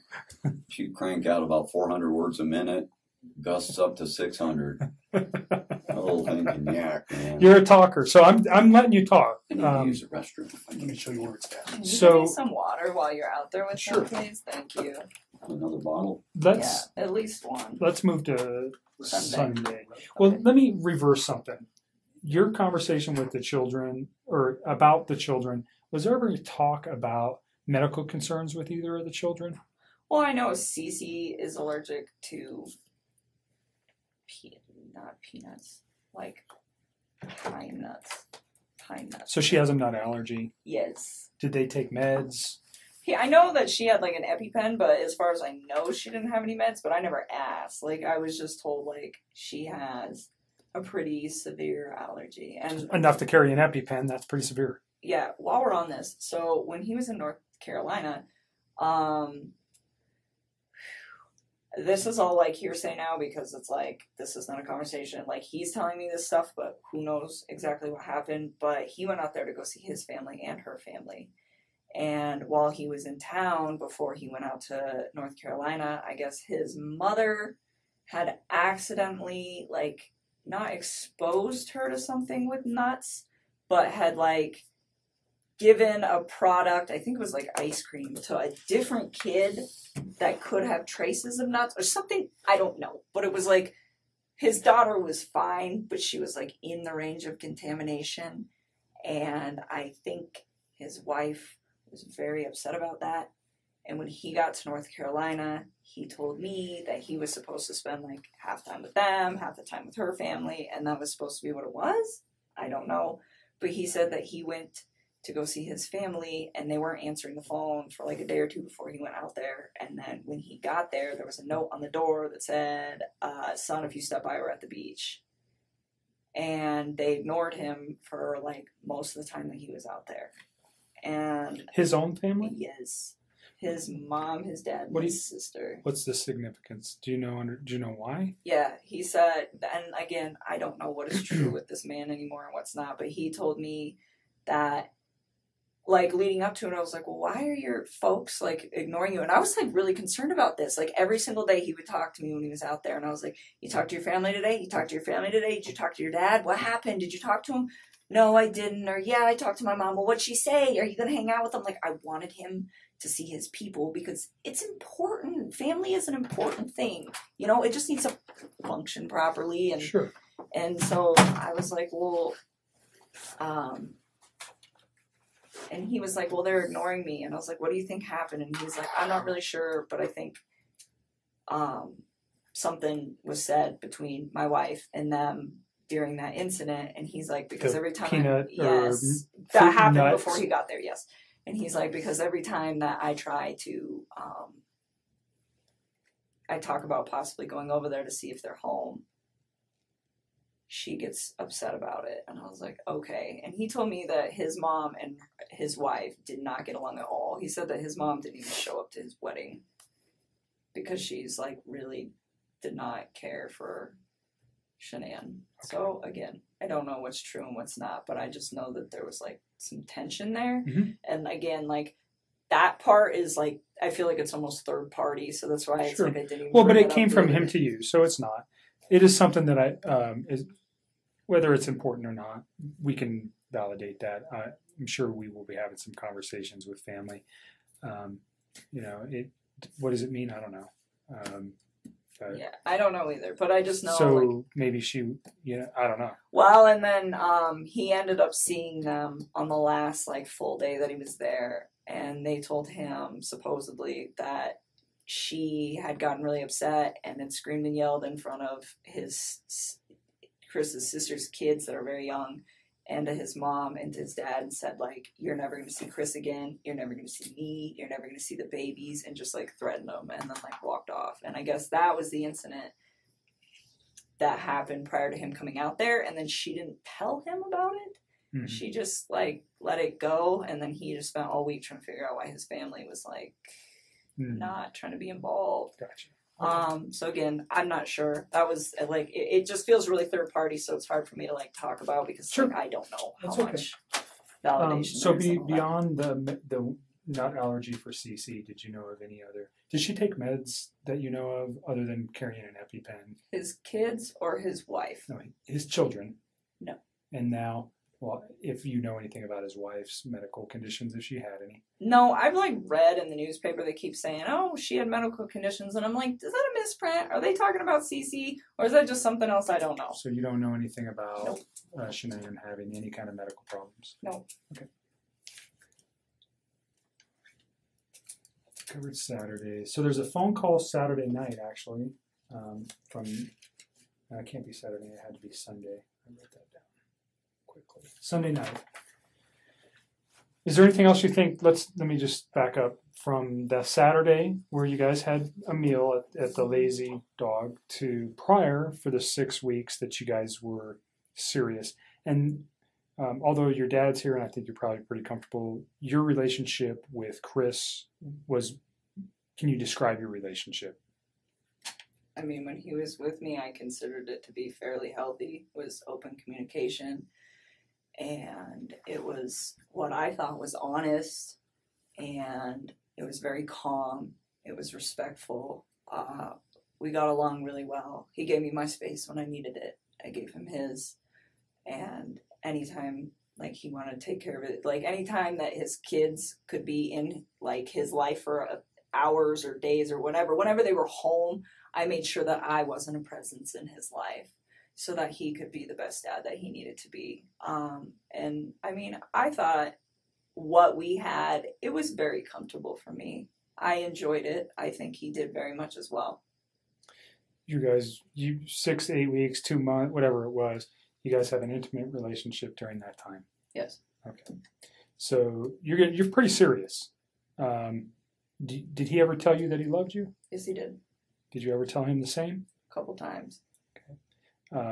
Notwithstanding that today, because those thoughts may have changed for you, but on, let's go Sunday into Monday or Monday, did you still love him on those days? I think it was something where it was like I said it a few times and I meant it, but he definitely felt the urge to say it to me a lot more than I did to him because it was just all very new to me. And I was like, take your time with this. Like, you don't need to like rush that, you know? Like, I remember when he was in North Carolina and he was like trying to patch things up with his wife and he told me he loved me. And I was like, don't say that to me. Like, please go try to fit. And I mean, and that might even be in the text too, where it's like, don't say those words to me and then go try to make peace with your wife and lay in bed with another woman. Like, just don't do that. And I was like, it's not that I don't appreciate what you're saying to me. It's like, it just didn't sit right for me, you know? So I just feel like. Almost like an insecurity where he had to say that to you? Or? I don't know. I think he like, looking back at all this now, I don't think he was trying to fix things with her. So saying, I love you to me seemed like probably something that he genuinely meant. Like, I love this woman. And regardless of where he was going to end up that night. But to me, in the way that I was perceiving things, he had told me that he was trying to fix things with her. So it's just like, this is an inappropriate time. And I wasn't mad at him. And I'm pretty sure that's in the text too, where it was very like calm, but it's just like, it's almost disrespectful where it's like, please don't. I'm like, you know, if we get to that point where it is you and me, like, yes, you can say that, but not then. Like, that's. So you thought he was very genuine when he said that? Yeah, I did. I mean, and he wrote it. It's in all those cards I gave you. Not in all of them, but Okay. like the later ones. And Thank you. when you said it to him, you said you meant it when you said it. Yes, I just didn't say as frequently as he said it. Like, sometimes he would say it, and I was just like, for me, it was still like very, very new. So I kind of like took my time and only said it when I was just like, this is a really important moment. So you got, I mean, in the short period of time that you guys were together, he Yes. became very attached to you. Yes. Very, I very mean, he's attached. sending cards. Flowers. He's telling you he loves you. He sends you flowers. Does he buy you any other gifts? Nope. I wouldn't have wanted them anyways. Flowers is enough. You can't. I don't need expensive stuff. Okay. But he becomes very attached to you. Yes. You guys are talking multiple times a day, at least. All the time. You're seeing each other on a regular basis. Yep. So it's a very, and his wife is not around, nor are his children. So there's a lot of time for you guys to build your relationship in this first four weeks or so. Is that fair? Yeah, and even when she was back, I mean, it was still like we were still spending time together. He was still spending time with his children, and I had my own life. Like, I mean, there was one week where I just like went out of town with my friends for my birthday. I wasn't even around the whole like last few days of June up until the 3rd of July. I was like gone, you know. And then there was another like last weekend. I had a friend impromptu come in town from out of state, and I hosted her for a few days. And it's like I still did my own thing all the time. Like, whether he was there or not, like, if my friends were like, hey, we want to make plans, I would tell them, like, we're not hanging out today because I want to go see my mom or my dad. Did your friends know about him? Nope. Why? Because it's like he's with 2 women right now. They don't need to know about So that. if you had a boyfriend of 4 to 8 weeks on a regular, I don't know if you were married prior or if you had a boyfriend before, but if you had a steady boyfriend, you would have let people know. I think you told me before we got started that you just told your dad about Chris. No, I wouldn't recently. have told them. I wouldn't have told Okay. people. It's too early. I mean, people. So you don't tell your friends, hey, I got No, a because boyfriend. people come and go. I mean, Okay. dating scene these days is like, it sucks. I mean, so no, I wouldn't. I mean, it would have to be something. Even with Sean, I think I was with Sean for probably like 6 or 7 months before I brought him home to my family. I mean, I really, same with, that was the guy I was in a previous relationship with, but This one you were a little bit more, you said he's with 2 women. Was that one of your considerations for not telling anybody about him? Yes. Well, I mean, it was like, okay, like this, to me, it wasn't going to be an extended thing. Like, if it got to the point where we were, like, dating for, like, 3 or 4 months and he's still talking about, oh, I'm going to move out and I'm going to sell the house, I think at that point I probably would have just been like, I don't think you're really, like, doing these things you say you're going to do. And I probably would have just, like, left, because at that point, it's not fair. It wasn't fair to me in the first place. It wasn't fair to her in the first place. It wasn't fair to any of us in the first place. You know, it wasn't fair to his family for him to have an affair.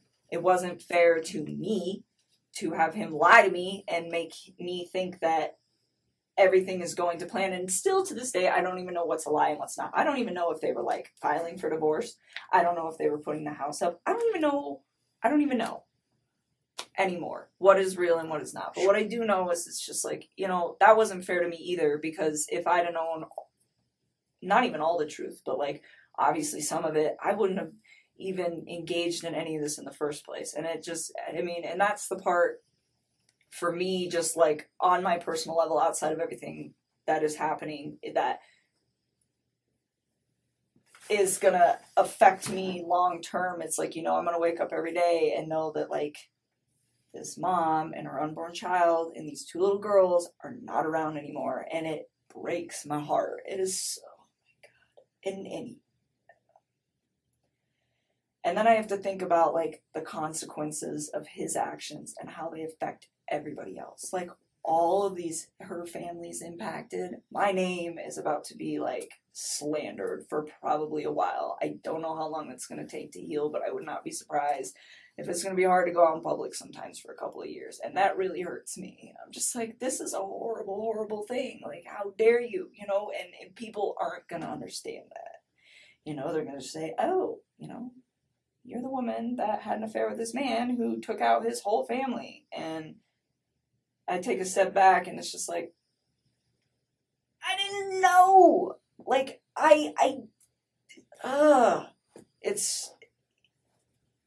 he's so disgusting. I'm so ashamed of him and everything. And I just, oh, those little girls. They're so little. They're so little. We talked a little bit earlier about getting some help for these things, and we can provide that Okay. at really no cost through the state. One more we just want to make sure there's resolution. Absolutely. That's why we come to you guys to Yeah. pound it down Hey, until there's I'm nothing left. sorry that you're talking again today. I really am. I don't want to put you through any more trauma than you've already been through. There is reasons for everything that we're doing today and what occurred. And I'm sorry. I genuinely am sorry. These are not things that we like to do twice. It's the same thing with other types of victims from other crimes. We want to do it once and we want to be done. Unfortunately, we didn't know yesterday what we know today. And that's why we're here, because we need this video.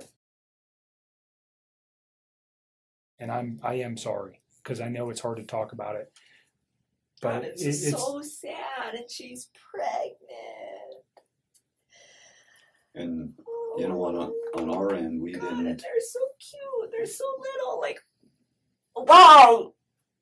Why? How? I don't even understand how you could, like, bring yourself to do that to somebody who's, like, that big.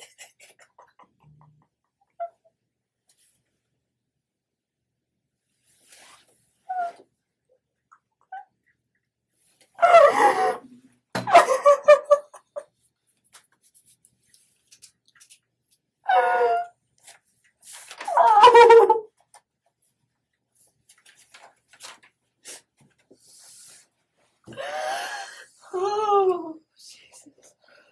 Take a minute. Do you want to step out for a minute? No, I just need to chill with my eyes closed for a sec. I still cannot believe this is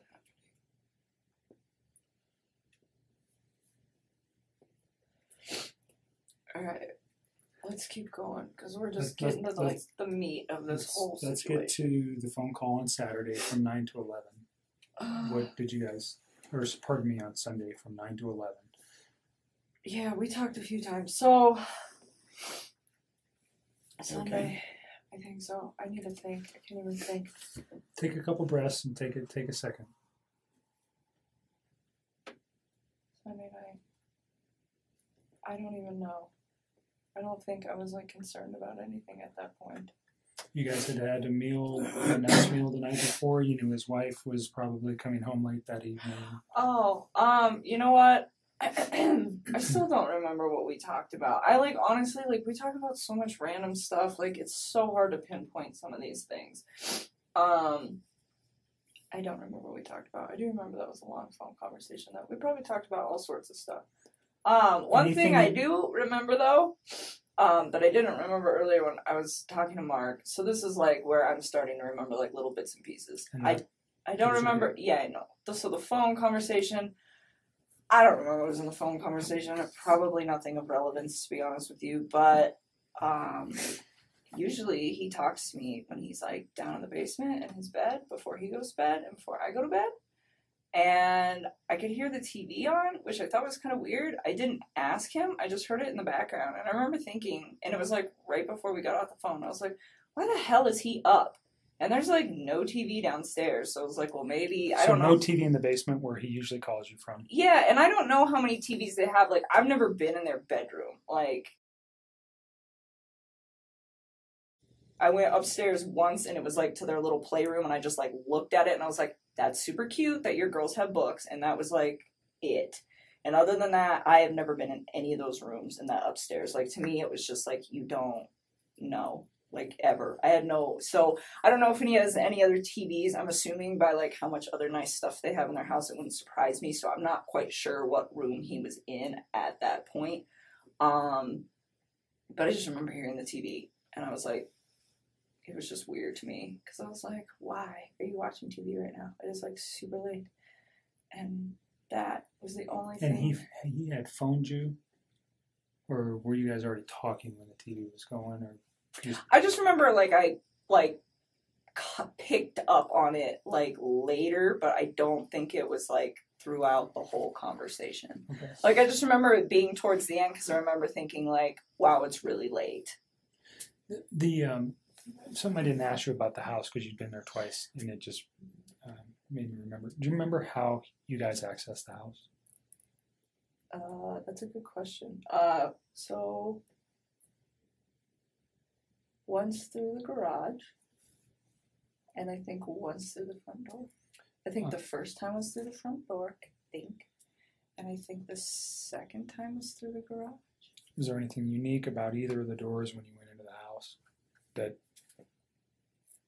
might not be typical of another house? Like a unique door? Not the door itself. On their door. Okay, I mean, there's a camera on the, which door? It's on the front door, isn't it?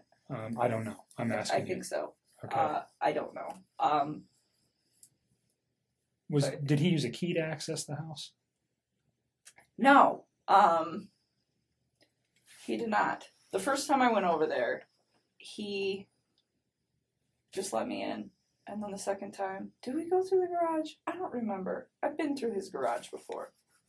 I went through his front door once, though, because I remember he had just cleaned, it was the first time I went through his front door, because he had just cleaned his carpets, and he had moved all the furniture out of the way, and the furniture was kind of in the way of the door. And he's like, the door doesn't open all the way right now. I'll move all the furniture back when the carpet dries. So I do remember that, just kind of offhandedly. And the second time, I want to say we went through his garage, because I remember his garage. I remember, yeah. So he was at the house when you went there. You were never there by yourself. He right? was at, or he took you there. The first time he was already there, okay. And I met up with him. And the second time we went there together. So the front door, I asked if he had used a key. He let me in. Okay. So there's a, those keypads where you can enter an access code. Do you remember seeing that on his door? Like, I want to say vaguely, but to be honest with you, I don't remember. Like, he let me in that day. That so he never gave you. He never gave you the code to access his home. No. Okay. Not at all. You talked about a security system. There was a camera on the front door. Was that just like what a Ring doorbell is that goes to your phone? I don't even know what it looked like. I only know that it existed either because A, I wasn't paying attention the first time I was over there, but B, because of all the stuff that's going on right now. That's the only reason I know Okay. it's in Did you remember existence. seeing any cameras anywhere in the house? No. Okay. Did he ever tell you about the alarm system or give you an access code to the No. alarm system? I wouldn't have asked for that. I wouldn't have wanted that anyways. Sorry to regress to that. No, Go- you're Go okay. back to the phone call or where you noticed the television in the background of the Yeah. phone call. So I didn't know what room he was in, but I was just like, I just thought it was weird because he's always like, before I go to bed and I lay down, he's always like kind of trying to do the same thing. We just talk. It's like a really chill thing till one of us is about to pass out, and then that's like the end of it. But it was strange because I was like, the TV's on. I remember I was thinking, I was like, maybe he's waiting up for her, and then I was like, maybe not. I didn't know. It wasn't something that like alerted me. It was just different from his Out of character standard for him. operating procedure.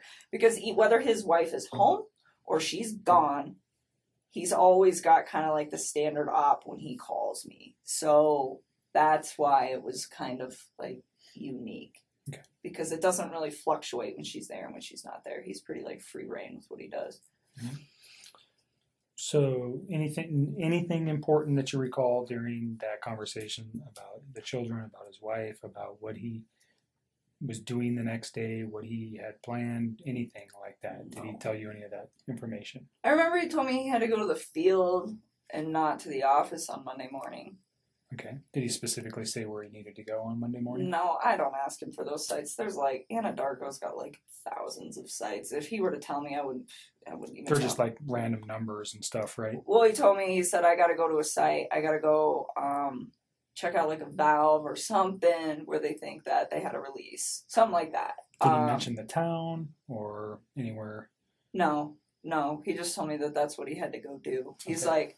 Yeah, he was like, I won't see you in the office in the morning. Because I see him, but I don't actually, like, talk to him. Like, I will go in the cafeteria, I will put my lunch in the fridge, and him and his whole team are sitting in there, and I don't talk to any of them. I just walk out.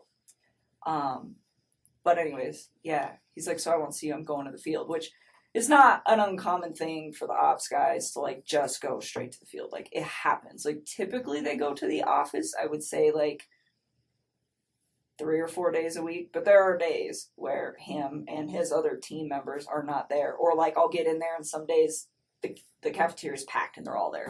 Okay. And other days I get in there and there's only like 3 or 4 of them. So it didn't cause you any concern that he said, No. I'm going to the field on Monday, I won't see you.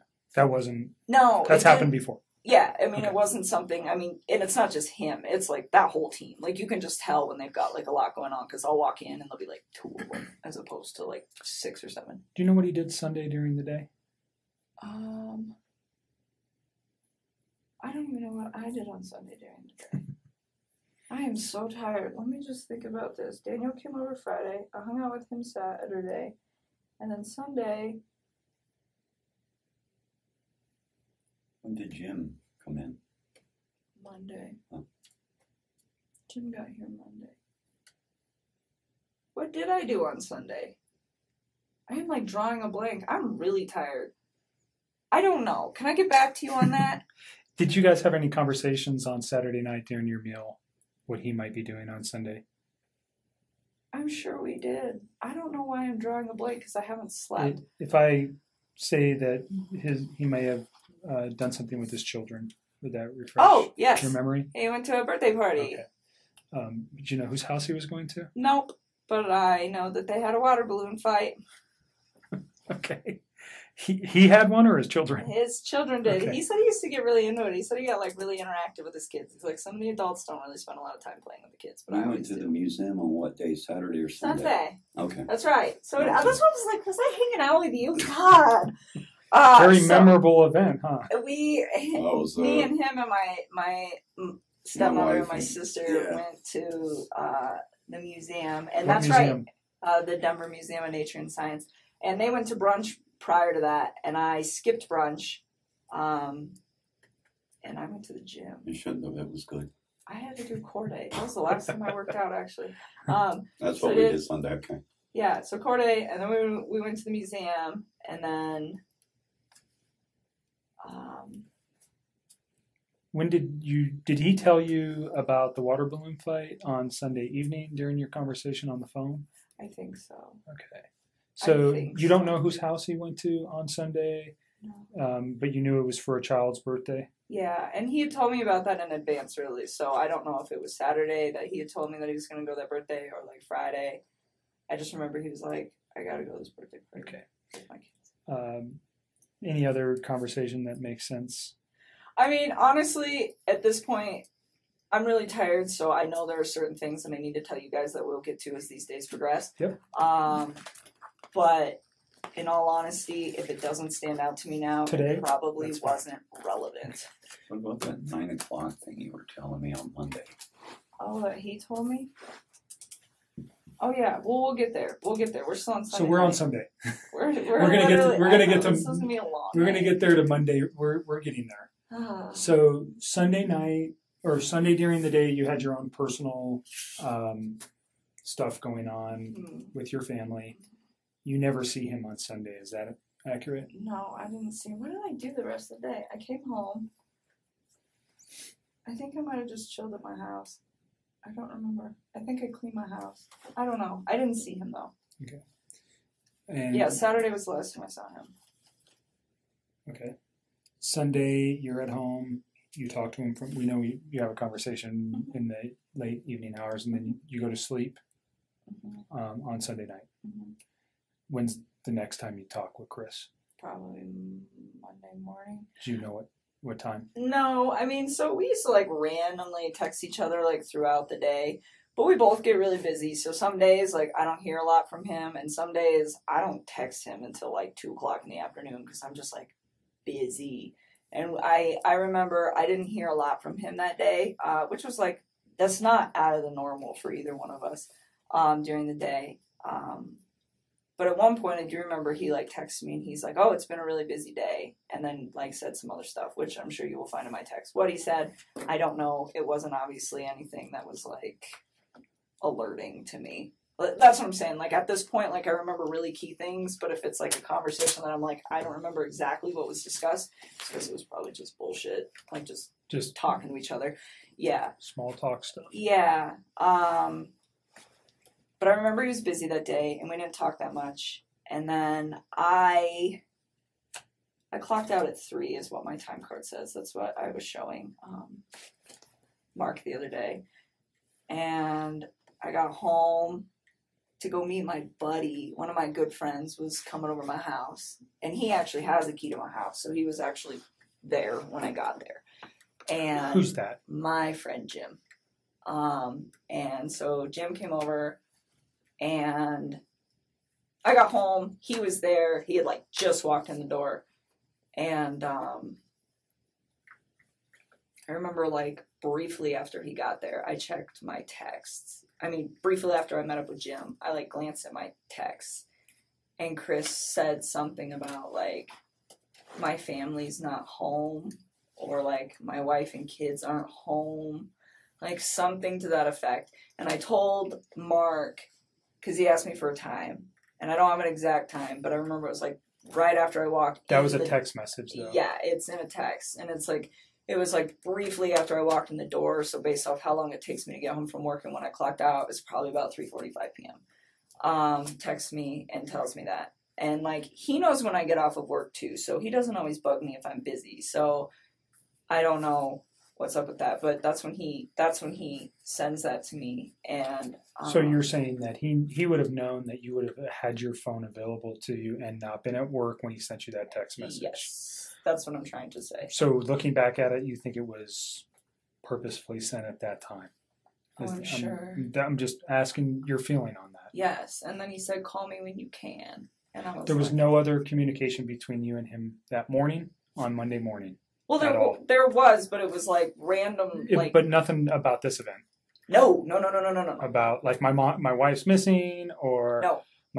Anything. Nothing. Okay. Nothing. And you knew he wasn't coming to the office because he had told you that Sunday night. Yeah, and then he goes, and so like they're only in the office for the morning. Like right. Some days it's longer than others, but I would say by a maximum of 7:30 every single morning they're all gone, and they don't come back unless they have like a meeting or something that they have to attend.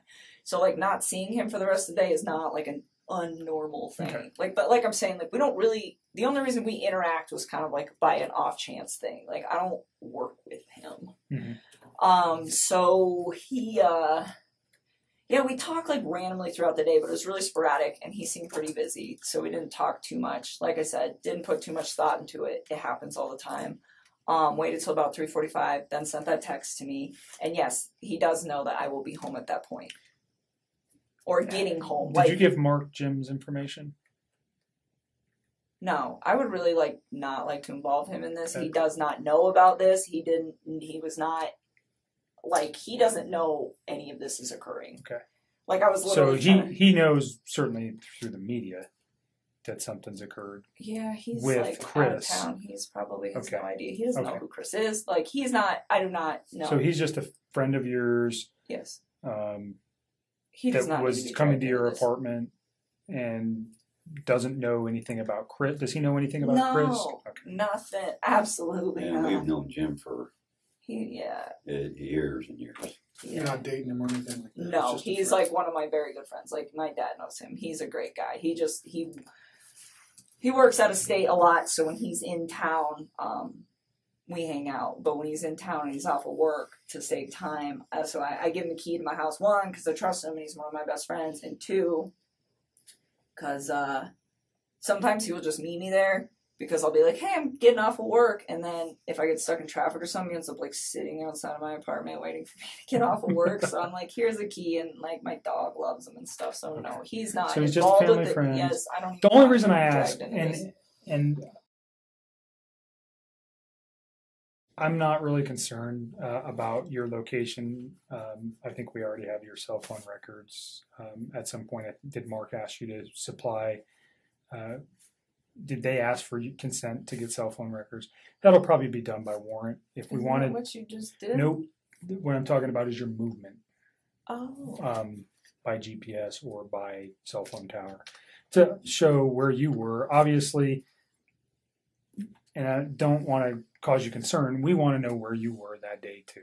You're dating a man who did some egregious stuff, and we want to show that you were never near him that day. Period. I mean, you guys So- can track my No, stuff. yeah, I mean that was something we will have to get a warrant for, anyways. I'm just saying, if we asked for it, would you have any Yeah, objections to that? No, you can have Right. it. So, I'm well, a pretty boring person. I well, don't it sounds go like too you many just went to places. work that day, and then you came home, and you were there at 3:45. Yeah, on give or Monday. take 5 Yeah, minutes. whatever. But yeah, so 3:45. I meet Jim there. Yeah, I would And totally so re- Jim is understand from an investigative point, he could be a person who could say, yeah, I was there at 3:45. He doesn't know Chris. He doesn't know anything. He could say with one phone call, yeah, she came in at 3:45. Done. totally. Do you know what I'm saying? Yeah. And I don't have to ask anything more than, hi, Chris, my name's Kevin. Or Jim. And I'm Just not leave saying you have to Jim give it to alone. you. Just leave Jim But alone. if Jim does at not need some to be wrapped point- up in this. If at some point I needed Jim's info to, let's say we couldn't find your phone records, would you you tell me can who have Jim them. was? I will give them to you. Would you tell me who Jim was if I If couldn't you get it? had to. I don't really want to Great. involve him in this. That's Perfect. not fair to him. That's not, no, if I do not have to do that. That's fine.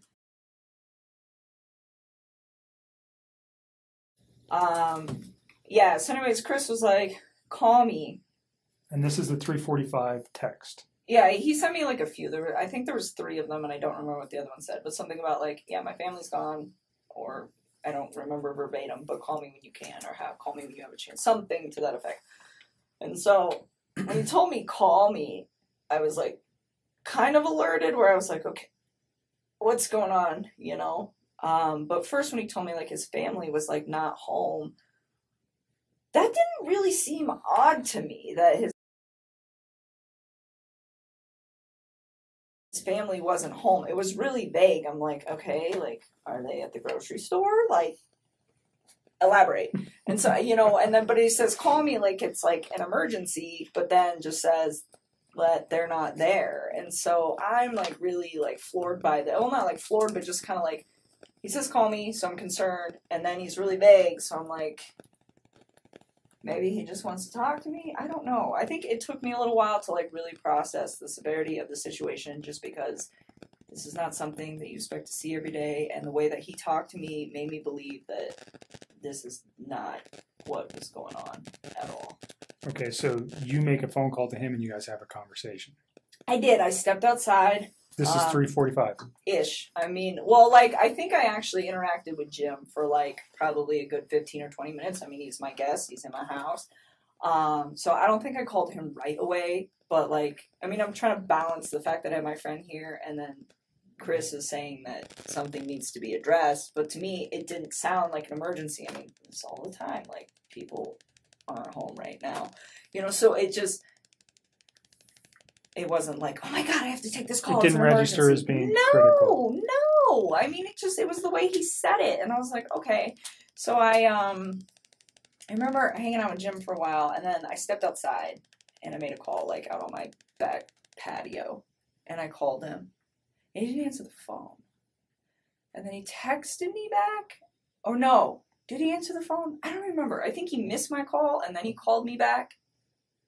Or he just answered. Either way, it was a very short talk to him where he was just like, I have to go. The cops are here. And I don't remember if he said that on the phone or over text. That's I don't okay. even, I'm so tired. That's fine. You don't But need either the way, different, like, it's the just cops, the context. Yeah, I mean, you guys will figure it out. The cops are here. And I'm just like, all right. And then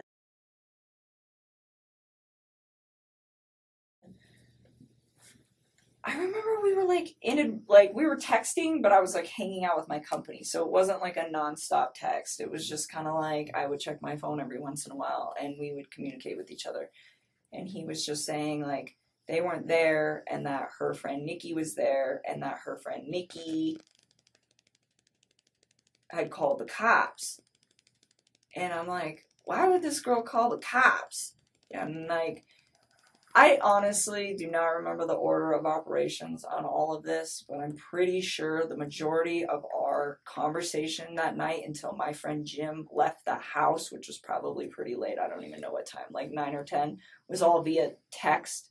So you should have this via text. Like, Okay. I don't think we started talking again on the phone until like after my company left. And he was like, I don't know, he just started like giving me details about stuff, and I don't remember what order, but he was saying like Nikki was really upset and that the cops were there and that they were like searching the house, and I was just like, what? Like what? Why? And he was telling me that they had like had a disagreement or something like that, and then he told me like she was gonna go to a friend's house, and I was like, okay, well, maybe she left, maybe she just like went to her friends. And then I don't remember, but I think he was the one that told me that her cell phone and her purse were still there. I think he told me that. He told you her cell phone and purse were still there? I think he did. I don't remember. What's the significance of that?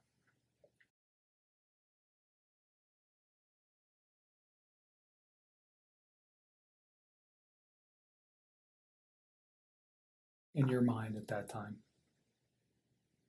At that point, I thought this woman was really trying to get out of this house. Okay.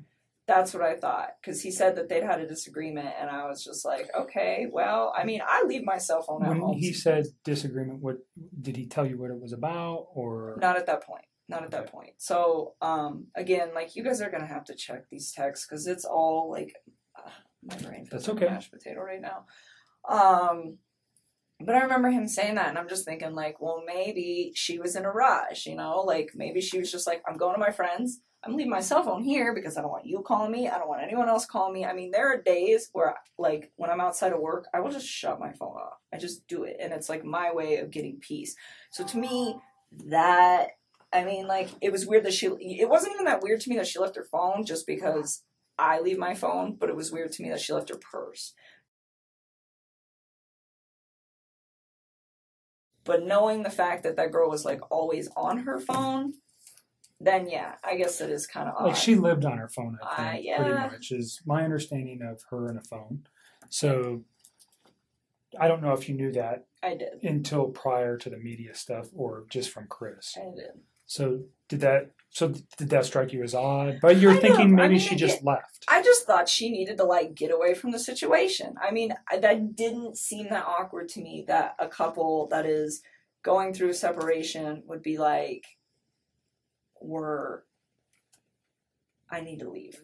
I just need some space. Like, it didn't even like process. I was like, okay, like, give her some space, you know. And on that note too, when he was in, we're gonna jump back for just a sec. It's okay. I had a thought. So when he was coming back from North Carolina, that was when he officially told me we're gonna get a divorce and we're gonna put the house up for sale. Like, he told me they were separating and they were like gonna put the house up for sale, but they hadn't done it yet. And then when he got back from North Carolina, that was when he was like, it was like a sealed deal. Okay. And the reason that is of significance is because at some point over the weekend, I don't remember when, he told me that they were putting the house up. I don't know if it was they were putting it up on Monday, like the day they went missing, or if it was that they were calling the realtor to verify some stuff so they could put it up that week. Like, I don't quite remember. I just remember like the house was supposed to be like on the market like that week.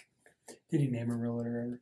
Yeah, he did, and I don't remember her name. It was a female. Okay. And I don't remember her name, like, That's at all. I was trying to think of that for you guys not too long Is that ago. the company? You got the company name? No, he never gave me that. He, like, gave me her name, and it was the same name twice. He gave it to me once when he was in North Carolina, and then once the other time. Because I remember asking, I was like, who's that? Because he's like, I'm going to have her call so-and-so today and make sure everything's still good to go. And I was like, who's that? He's like, the realtor. It's like, oh.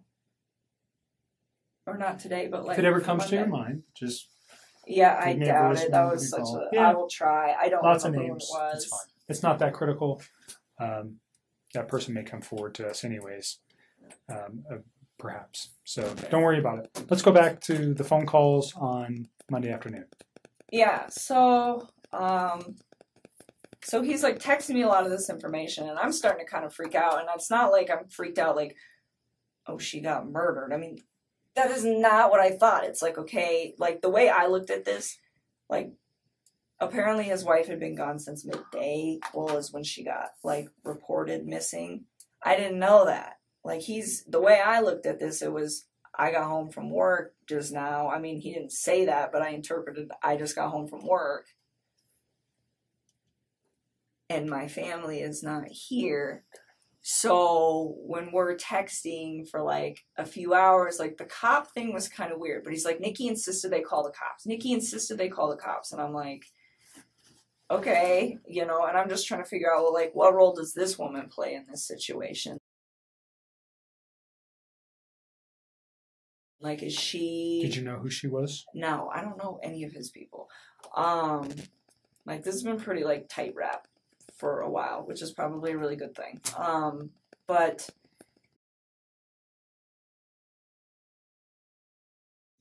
anyways, I didn't know like who she was, and so like I started asking him. I was like, well, where do you think your wife is at? And he's like, I think she'll be back tonight. Like, I think she's like out with somebody. And he was telling me that they had a disagreement. So I was like, well, I remember telling him, I was like, you should make sure that you have wait a minute. No. So all that happened. And then it starts getting kind of laid out. And I remember we talked for text for a while and part of this conversation, and then it moved to the phone. And I remember telling him, because he was like, I think she'll just be back tomorrow. I think she's just going to be gone for the night, like with a friend, you know? And Did like, he name the friend? no, he didn't. And like, because I don't think, he made it sound like he didn't know like what friend's house she would be at.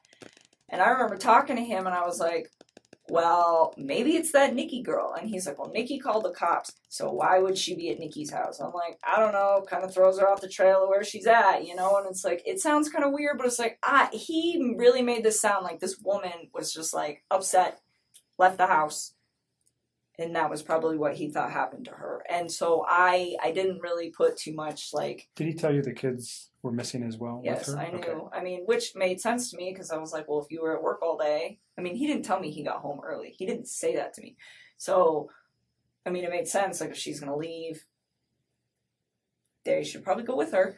And so, I don't know. I feel like I wish I should have, like, processed all of this earlier, but I just don't feel like when one of my friends is gone, I'm like, oh my God, they got murdered. We should address this. Like, I haven't heard from It's not them a in 4 typical hours. thought when somebody just checks out for a No. day. No. So it got late at night, and like I remember telling him, I was like, he's like, I think she'll be back tomorrow. And he was gonna go into work. And I told him not to. I was like, you need to stay home and you need to help the cops. I'm like, and you need to wait for her to come back. And he's like telling me like, well, what if like she comes back and she sees my truck? And I was like, you know what I would do? I was like, I would ask one of your good friends who's off of work tomorrow to come over this house and hang out with you while you're here. I was like, and go park your truck down the street. I was like, so she's upset at you and she wants to come back. I was like, but she doesn't want to be here if you're here maybe. I was like, if she comes back, I was like, and she doesn't see your truck, maybe she'd be more willing to come in the house. I'm like, you know, I'm like, but don't be alone with her. I was like, because if she's upset enough to leave, I was like, you don't know what kind of confrontation you're going to have when you get back in the house. And I was like, so that's why you should have a friend there so that you're not alone with her. And I was like, and if for some reason you are alone with her, I told him, I was like, I really thought she just left. I did. I was like, get your phone, put it on video, and put it in your pocket. And I was like, and just zip it up. And he's like, why? And I told him, I was like, because you can voice record. I was like, so if she comes home, I was like, and you two are still like, you know, if there's some choice words being said, because you guys obviously got into like something that's, you know, early Did he in the ever morning. articulate what their argument was He did, about? and I will get there. But, you know, I told him, like, just be prepared, you know, because at this point, like, it wasn't like I was like trying to make her to be a bad person. It was just like, I didn't know what was going on. I assumed that she had left. So I was like, well, when you get back, because I knew that they were going through a divorce, it was like, just cover your bases, you know, try not to be alone. And if you are, just record what you guys are talking about. So like at the end of the day, like nothing bad happens to you, you know, and like, that was kind of how I processed that whole situation. And so, he was like, all right. And then,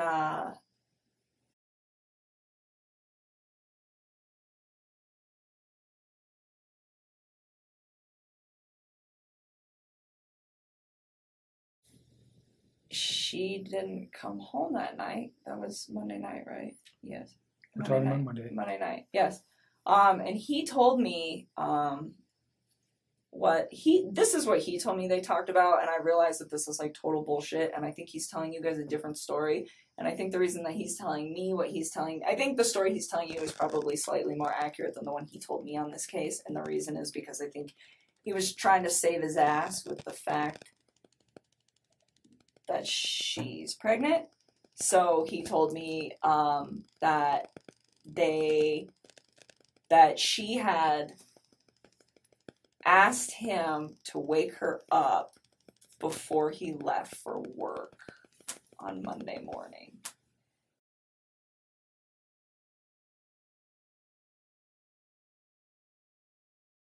And so I don't know if she did that on a text or how it was supposedly communicated.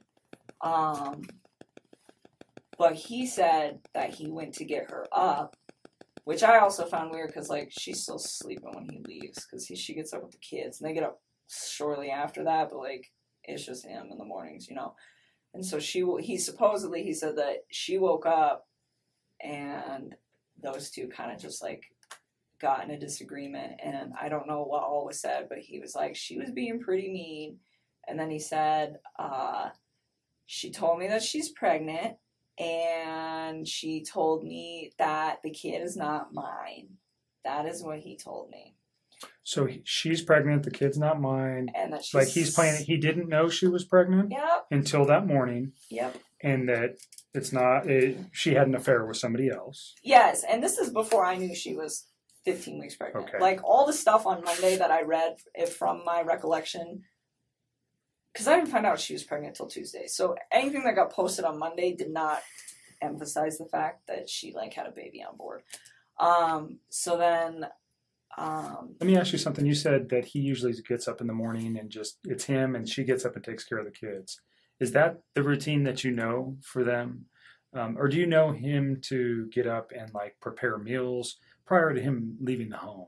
Well, he gets up and he like goes to the gym and he works out in his basement and Okay. like makes breakfast, and I don't know. Does he his make whole breakfast routine. for himself, or does he make breakfast for his children?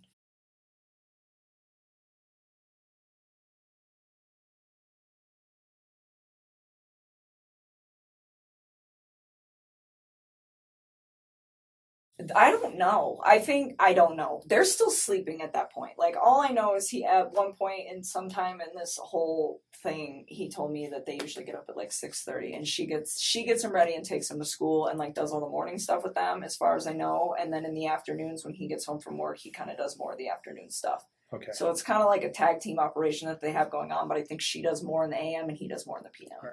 Is Thanks. kind of how I process that, but I don't know. Okay. So she's mean to him and then throws this out. Yes. That she's pregnant from another man. And I said, "Do you believe her?" And he was just like, he said something about like, "Oh yeah, like she kind of looked like she was showing when we were in North Carolina, but I wasn't sure." And I'm like, "So you think she's pregnant?" And he's like, "Yeah." And I was like, "Do you think she's like having an affair?" And he's like, "I think she said that out of spite." And he's like, and I was like, "Okay."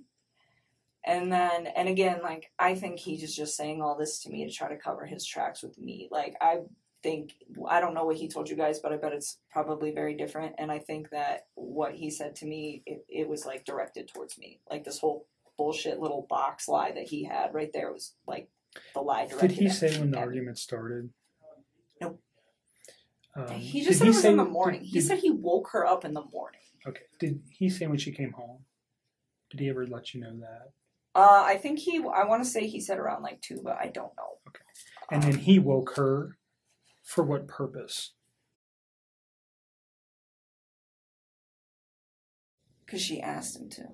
Okay. So I was under the impression that he was asleep. I'm assuming this is how it like went, and what he was trying to tell me is that he was asleep by the time she got home, and she sent him a text and said, "Wake me up before you leave." And then he woke her up, and they got in an argument, and then he went to work. Okay. That's how I processed And the it. context of that argument again was just she's pregnant. And is there anything else that he shared with you? He did not elaborate on it, and I didn't ask. What were you thinking at that time?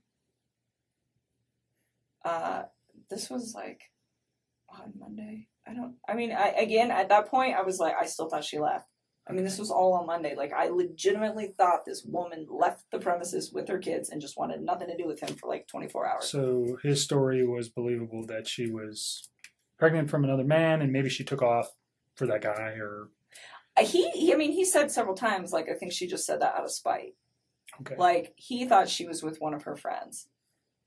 So he held true to that story. Pretty much. She's just leaving and she's with a friend. That was kind of what he thought. And that's kind of what he had me believing. And at the time, I wasn't really alarmed because it'd been like a half a day. Sure. And so then Tuesday rolled around, and... Did you see him at all on Monday? You said you didn't, No.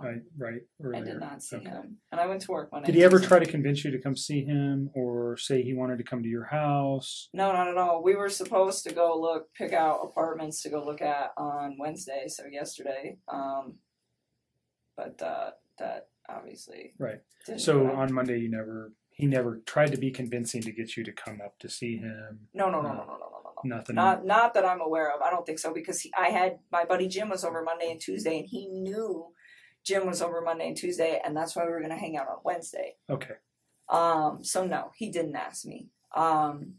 So Tuesday rolled around, and she still wasn't around, and this is when I started getting kind of sick. Like, my friend Jim was sick on Monday when he came up, and I don't know. I just started feeling like crap as it was, and then I was just kind of having a hard time focusing and like thinking about what was going on. And I'd asked him a few times, I'm like, "Where's your family, Chris? Like, where's your family?"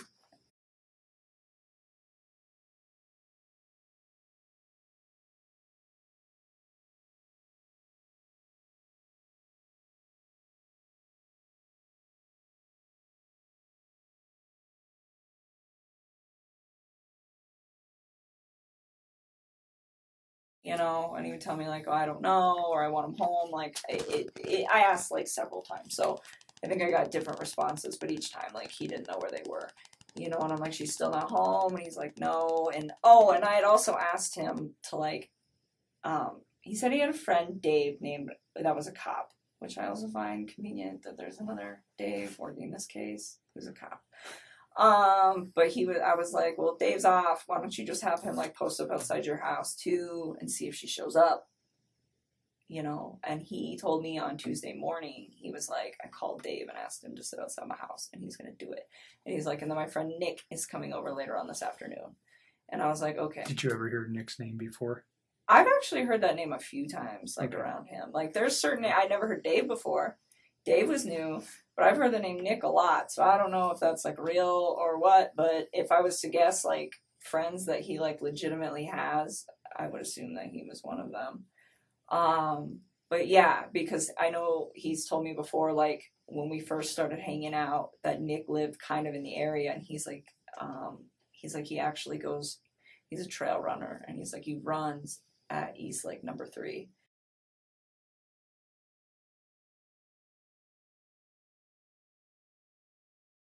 So he lives in your area? Kind of. Okay. And I remember him saying that to me once. He's like, you know that park that we like hung out at? I was like, yeah. He's like, my buddy runs over there. We should not go to that park anymore. And I was like, okay.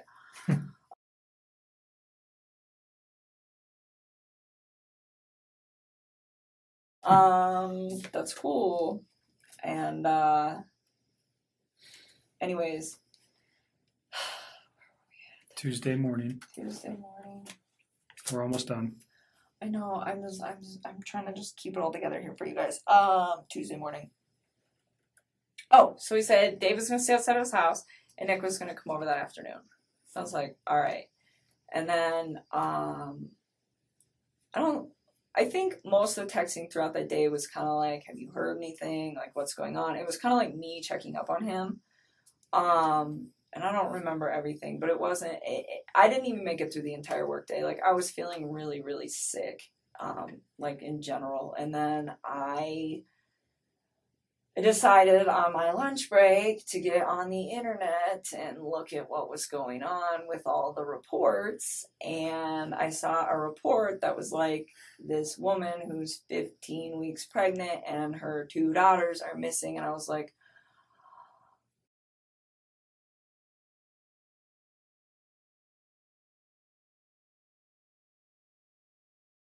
whoa, what? And I was just like so floored. And I read a couple other articles just to make sure that, you know, all the newspapers are.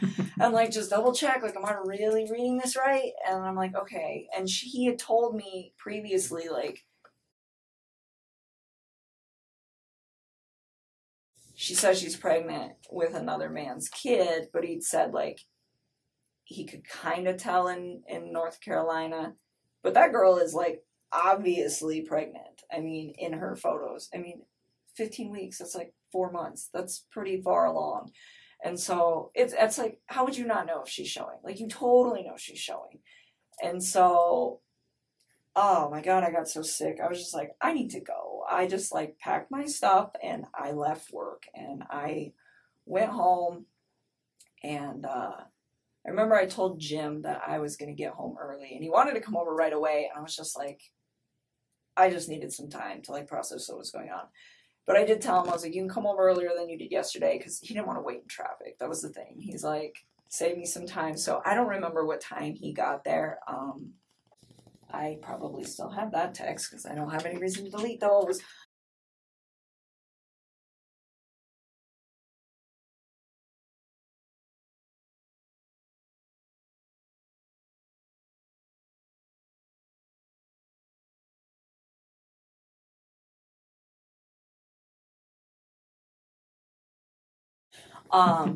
But he came over a little early, but I did have like a gap of time in there. I don't know how long it was. I bet it was like from the time I got home to the time Jim got there, but it was probably like, I don't know, hour and a half, maybe somewhere around there.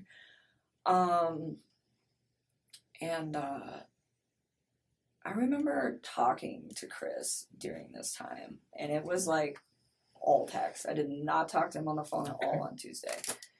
And I was pretty upset where I was just like, you know, I was going back and forth like, where's your family, this and this and this, but I'm like, she's pregnant you know, and this and this, and he's like, the baby's not mine, the baby's not mine. And I'm just like, you told me yesterday that you think that when she said that she cheated on you, she did it out of spite.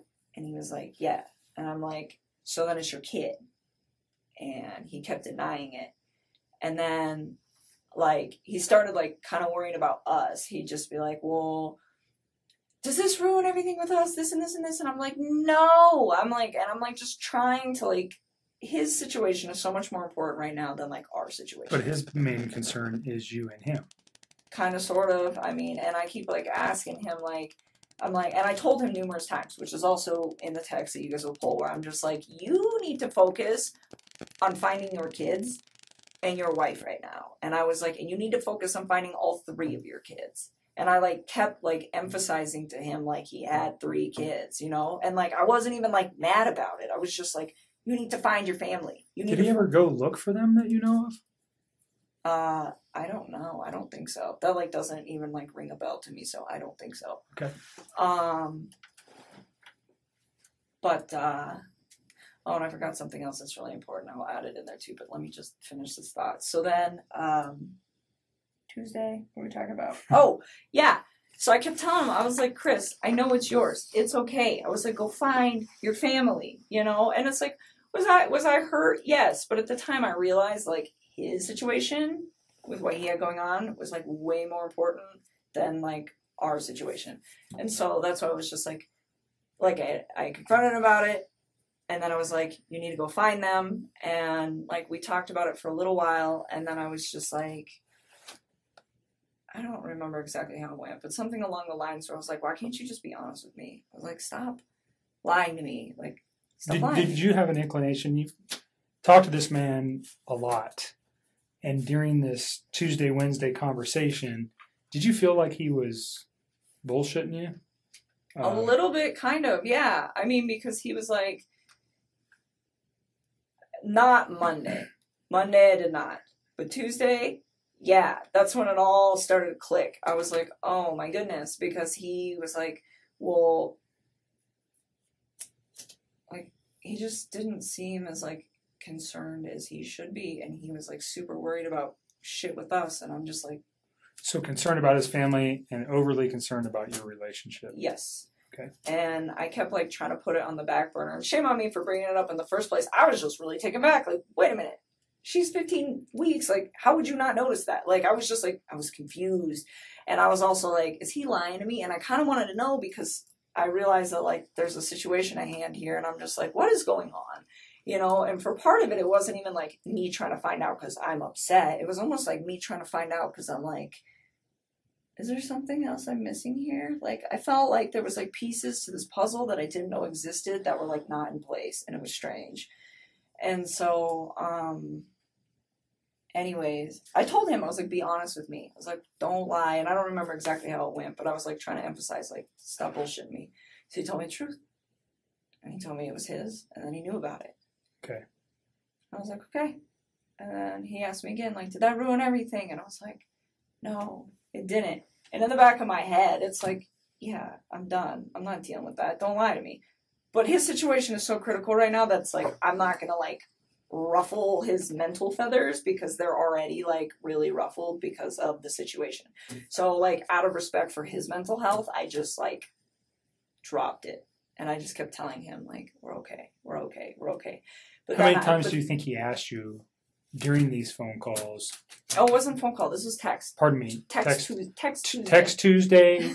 How many times do you think he brought up your relationship and if you guys were okay? Probably like 2 or 3 times. And how many times did he bring up concern for his children or his wife?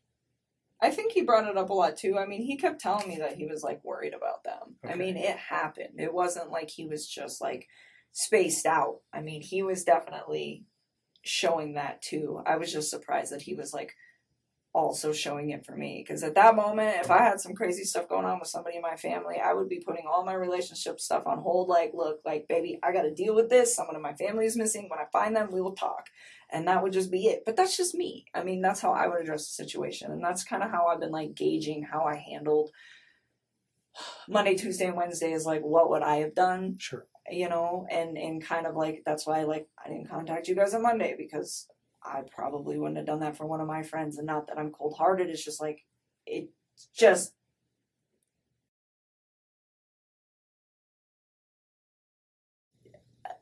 that's just not how me and my friends work.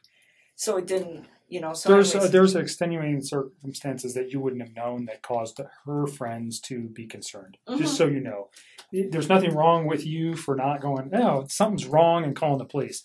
The people that provided the information to the police initially had way more information about her than you do. So that's why they came forward. So I can see it. I can feel a little reservation that you're like, why didn't I do something? You didn't know enough? I think a normal person on Monday, a reasonable person is just going, shit, this woman's, whacked out relationship with her husband. She's got 2 kids. Now she's pregnant. She just takes off. So don't blame yourself for not making a phone call to law enforcement or going to the police. You didn't know anything. So I'm just trying to help you get past that. Don't worry about it. Okay. It's not, the people that came to us had way more info than you did regarding what was happening with her life. Okay. So don't you. don't beat yourself up over that. Please don't. Okay. And then so Tuesday after that conversation, I told him, I told him to delete his text because I knew he was like going crazy texting me, and I didn't want any of his friends to see him texting me because I don't think they knew about me. It had nothing to do with you guys. It was just like, and you'll see him, The secrecy of your relationship. Pretty much. And I just like feel like he was like texting me so much openly, and he had friends there that I was like, I didn't want them to see that. And so I was like trying to get him to slow down. And then I told him too, like, after he lied to me, I was just kind of like, I was done. And I was trying to find a way to like get away from the situation without alarming him or panicking him. So I told him, like, everything is all good. I'm still here for you. And I feel bad because, like, I lied to him. But, I, like, just try to keep him calm. And then I told him, like, contact me once they find your family. And then we'll talk. That was Tuesday? That was Tuesday. Okay. And he sent me a text back saying something along the lines of, like, what did he say? Something like, please just think of, and like I kept telling him I was scared. I was really freaking scared. In fact, that's another thing I'm missing. I'm so tired. Monday night, like, I called him back in the middle of the night because I could not sleep. I could not sleep at all. And I remember when I called him, he sounded like he was sleeping. And I was like, how the hell can you sleep right now? That's exactly what I said to him. And he was just like, I'm just kind of dozing off and on the couch. And I just remember thinking, like, I haven't shut my eyes yet. And this is not even my family. And so that happened on Monday night. So then I was going somewhere with that had to do with Tuesday. I forgot what it was. I'm so sorry. Take a breath and relax. We're almost to Wednesday, and then we're out of here. Yeah. So then... so then once he lied to me, I just really trying to like push him away, and he was like, just don't forget like the person that you knew me to be when you were with me or something like that. And like was that strange? It just kind of sounded almost like a farewell, and like I didn't think it was too weird because I was like, I think he realizes that I'm really upset that he lied to me, and I think he's aware of the fact that I'm probably about to walk away from him. So I think that was like his way of like saying goodbye. So it didn't really seem strange in the context of what was going on between like the him and I part of stuff. And then, and I kept asking him too, like, what did you do, Chris? What did you do? And he was like, I didn't do anything. And I'm like, where's your family? And like, I asked him that. I don't know if I started doing that on Tuesday or if I started doing that on Monday, but I think it was Tuesday because I don't really think I was that alarmed on Monday. And then,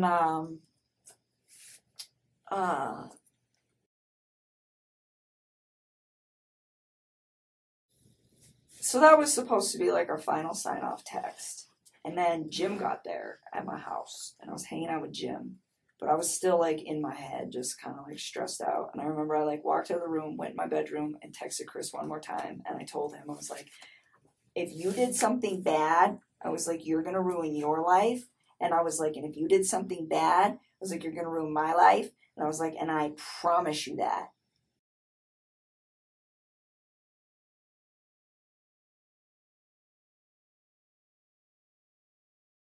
And he responded back to me, and he's like, I didn't hurt my family, Nikki. And that was like the last text. That was the last time we ever talked. And I never said another word to him after that. That was Tuesday. That was Tuesday. And then he left me alone. He gave me the space that I asked him. He respected it. And he didn't, like, mess with me at all. Was that a phone call where you said? No, that's all Tuesday. Text Tuesday. Text Tuesday. Just call it All text text. Tuesday. Okay. Everything was text. I did not talk to that man on the phone at all that day. I mean, I don't think so. I'm pretty sure it was all text. And then So at that time in your mind, if you said that, what are you thinking? What were you thinking, that he maybe did something to his family? yeah, I started getting really scared. What caused that The thought? fact that he lied to me. Okay.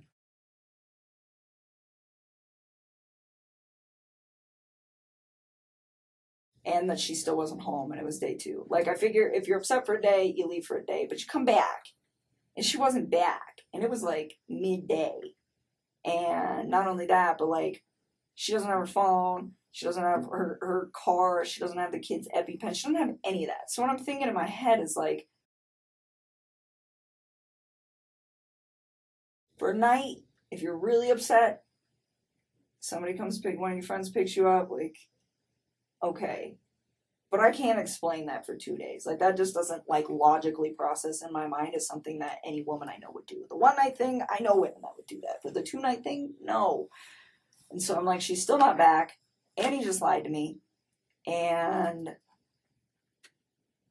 it made me, like, I just started getting scared. And I remember, like, telling him that throughout the whole day. Like, I don't even know how many times I texted him that. I wouldn't be surprised if it's, like, 8, 10 times. Where I'm just like, I'm scared. I'm scared. I'm scared. And one of the last texts that I sent to him, too, I told him, I said, I'm scared because I feel like I don't know who you are anymore. And His response to that? I don't even remember, to be honest with you. I think that was, like, in that, like, sign-off text that I sent to him. Okay. But I mean, I was, like, kind of scared. What I was really scared for was scared for his family's well-being, because it's like, I don't know where these people are at this point, and it's scary. I mean, it's scary that she's gone, but it's even more scary to me that these little girls are gone. Like, that was the part that really freaked me out. Like, if it was just her, I'd be like, well, maybe she took off with somebody, maybe she didn't. I mean, I don't know, because she's a grown woman and she can make those choices. Was some of the scared, was there fear in you that people were going to find out about your relationship too? No, I didn't even care about that at that there point. I was just, like, scared, like, of the situation. It was, like, getting escalated, and it was freaking me out. And he was just, like, not.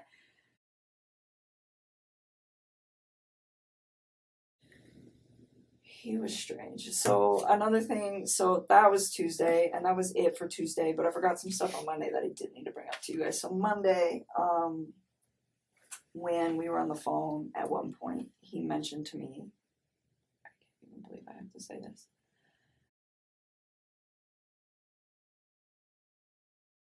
She left her wedding ring here. And I said something along the lines of, does that mean you two are done? And he was like,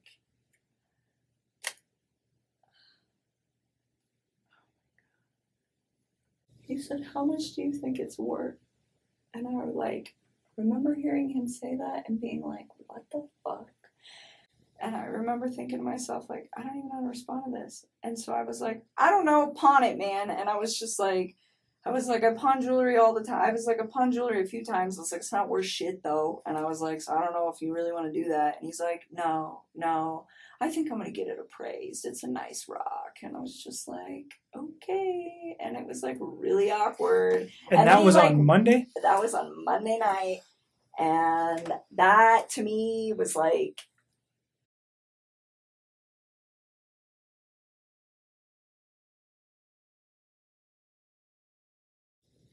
it was kind of strange. And then the Tuesday lying thing, like, I'm telling you, it started, like, Monday night, him saying that was why I couldn't sleep, because he made the comment about the wedding ring. Okay. And then Tuesday, her still not coming home, and then him lying to me, and I was just like, oh my god, like what if something happened? And it was like really hard for me when to you say put, what if something happened, what were you thinking? like what if somebody took her? Like could he possibly hurt her? And that was like the first time that I really, I think, genuinely considered, did this man hurt his wife? And it was like hard for me to grasp. And I thought about it a lot, and I waited for the night because I wanted to see if she would come home. And it was already pretty late, and I had company, and I was just like, let me just see how this plays out. And my buddy Jim left. I don't know, probably like 9 or 10. Probably it's like the same time he always leaves. And then I couldn't sleep again. It was really bad. And I woke up in the morning and I saw the interview that he had with the newspapers. And he just looked really different to me. How so?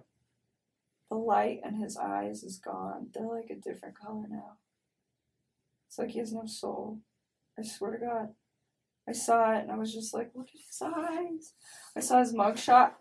They're not even the same color. Like when you guys retrieve the pictures that are on my phone, look at his eyes then compared to now. Like it's the scariest shit I think I've ever seen in my life. It freaked me out. I was like, that's not even the same man that I know. And it was really uncomfortable. But anyways, I saw that report in the morning and I was just to the point where I was just like, all right, like something happened. This woman is missing, whether it was him or someone else. I know like a woman went missing not too long ago in Longmont. Like, I think it was like 2 months ago or something like that. And you guys, not you guys, but somebody up there called off the search on her. I don't think they ever found her. So I was like,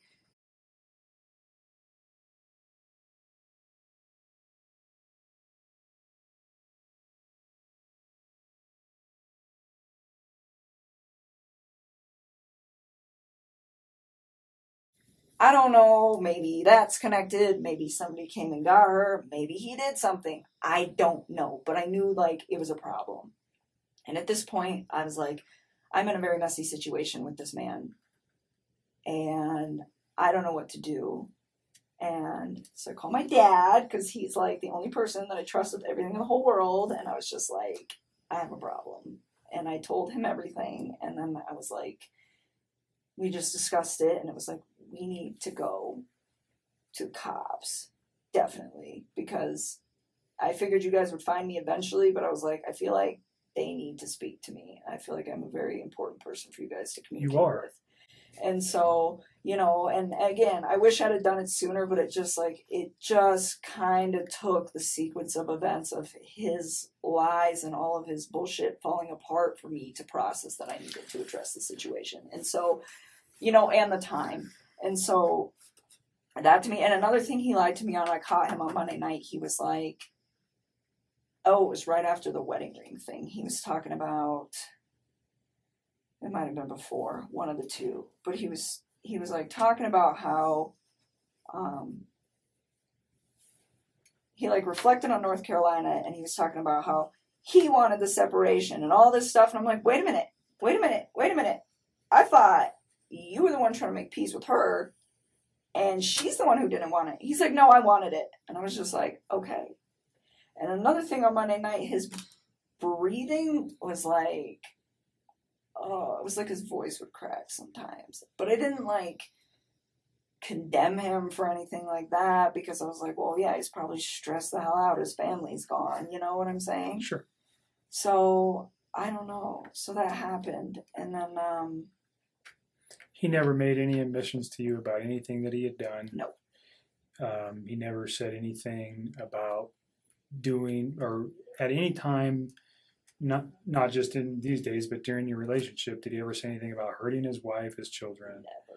Never. And then on these conversations from Monday to Tuesday, did he ever say that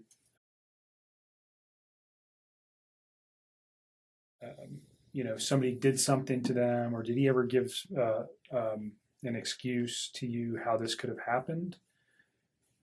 No, I mean Other he than was, they just were going to a friend's house. yeah, or he was like, yeah, I think she's like with one of her friends. She doesn't want to talk to me, kind of thing. But So- other than that, no. I mean, like he told me, like, yeah, she said she was with another man, but I think it was out of spite. Like he never really like held that she was with another dude. Like he never was like, yeah, she's with some guy. Like she said it, but I don't think she meant it. Mm-hmm. It's kind of what he was like directing towards me. But no, I think that's why I gave him the benefit of the doubt so long. Like, he has always been such a civil, gentle man to me. And he's always been pretty calm and, like, level-headed when he talks about the differences between him and his wife. And, I mean, that's a sensitive subject. And he never, ever seemed like he was, like, aggressive about it.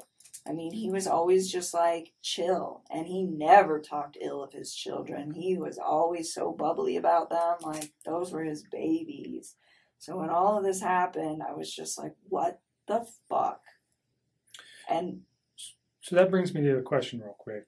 I mean, I don't think anybody over the last 6 or 8 weeks knows this dude better than you. I really don't. You guys probably spent more time together than anybody. Conversation, whatever, relationship. What do you think? What's the catalyst for this event? Do you have any? Have you had? And I know it's a hard question, but I want to get it out now. We're here. If there's a thought that you have that might lead us to understand a little bit why he might have done something like this. Like I said, I met Chris on Wednesday, so I don't know Chris, not like you do. I've thought about this, and sometimes I think to myself, if I wasn't in that man's life, would his family still be alive? And I've thought about this a lot, and I think I could give myself different responses. But in all honesty, I think they might be alive, but not permanently. I do not think that this man just snapped. I don't think that he just met some fucking amazing woman and he was just gonna try to fucking murder his family and then think that I was okay with, like, building a relationship with somebody who did something like that. Like, at what fucking point, you know? And not only that, like, I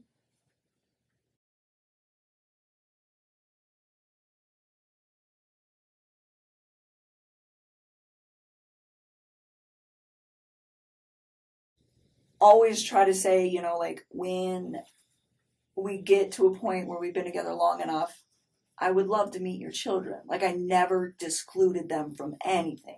I remember coming back from Colorado Springs and I was like, oh my God, they got the Cheyenne Zoo down here. You got to take your kids, and like you can feed the giraffes and they would love it. And like, I always try to like show him cool things like, hey man, would your kids like this? Because my nephew would like this. Like, check this out, Like, I sent him a screenshot of some rainbow unicorn Lucky Charms the other day. I was like, do your daughters know about these? Because I bet these are epic. Like, little things like that where it's like genuinely, like, I care. I do. Like, despite how messy this is and how I'm sure I'm going to be portrayed in the media and everything, like, I care about, like, his well-being with his children and all of that. And so, for me, like, when I think of what was he going through his head, I find it really hard to believe that I am the catalyst for all of this. I will be willing to say that I think me being in his life accelerated what was inevitably about to happen, but I don't think people just snap. Love does not murder. Hate and resentment murder. That's the way I look at that. I do not know what is the truth anymore and what's not, and I don't have all of the details, but this is just my opinion. But I'm pretty convinced that that woman and him did not get along very well, and the reason they stuck together was, hey, we're going to do kids. And I think they also stuck together because they were in a very bad financial bind, and I think that she continuously disregarded it. And I think he messed up because he was too passive to say anything to her about it and really address it. And it just got to the point where it's just like, you file bankruptcy and then what do? Just wait till you file the next one? I don't know. I don't know what their finances look like now, but from the way it made it sound, it's probably a pretty stark situation.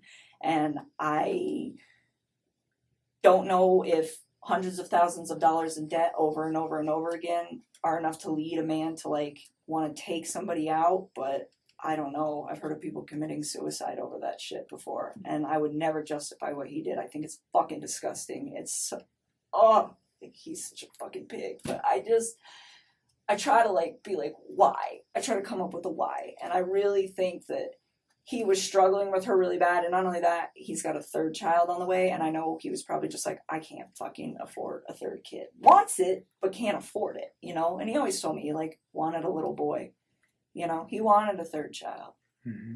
And so I think that it was just something like, I think they were in a financial situation, and I think she was very non-responsive to him trying to like solve problems and like get out of the situations that they were in. And I think people just get complacent is what it is. And then, you know, I think he met me, and I think I was like a breath of fresh air for him, where it was like he could get away and just be like, you know what, I can be myself. I don't have to worry about money right now. Like, you know, and this girl, like, I have my shit together. Like, my life is so like very in You order. seem very organized and independent and dialed Always. in Like, for 30. I do really good at work. I have like almost a perfect credit score. I've been saving money for a house. Like, I don't mess around. I mean, I screwed up. This is like my one screw up ever, and it's about to be on like national news.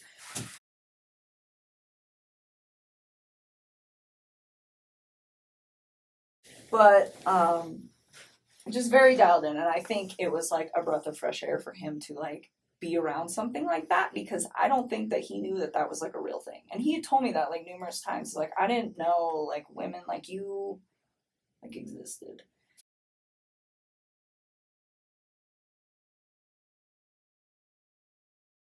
But one thing I did notice one time is we were sitting on my couch, and I was telling him like, my house, I have a really beautiful house. Like, it's set up like really nice, but everything I have is like from Craigslist or Goodwill. Like, I have pieced it together, and it's all, or like marked down stuff, and I have pieced it together in a way like, it's pretty, huh? It's a pretty house, but you would never guess that like everything I got is like super discount.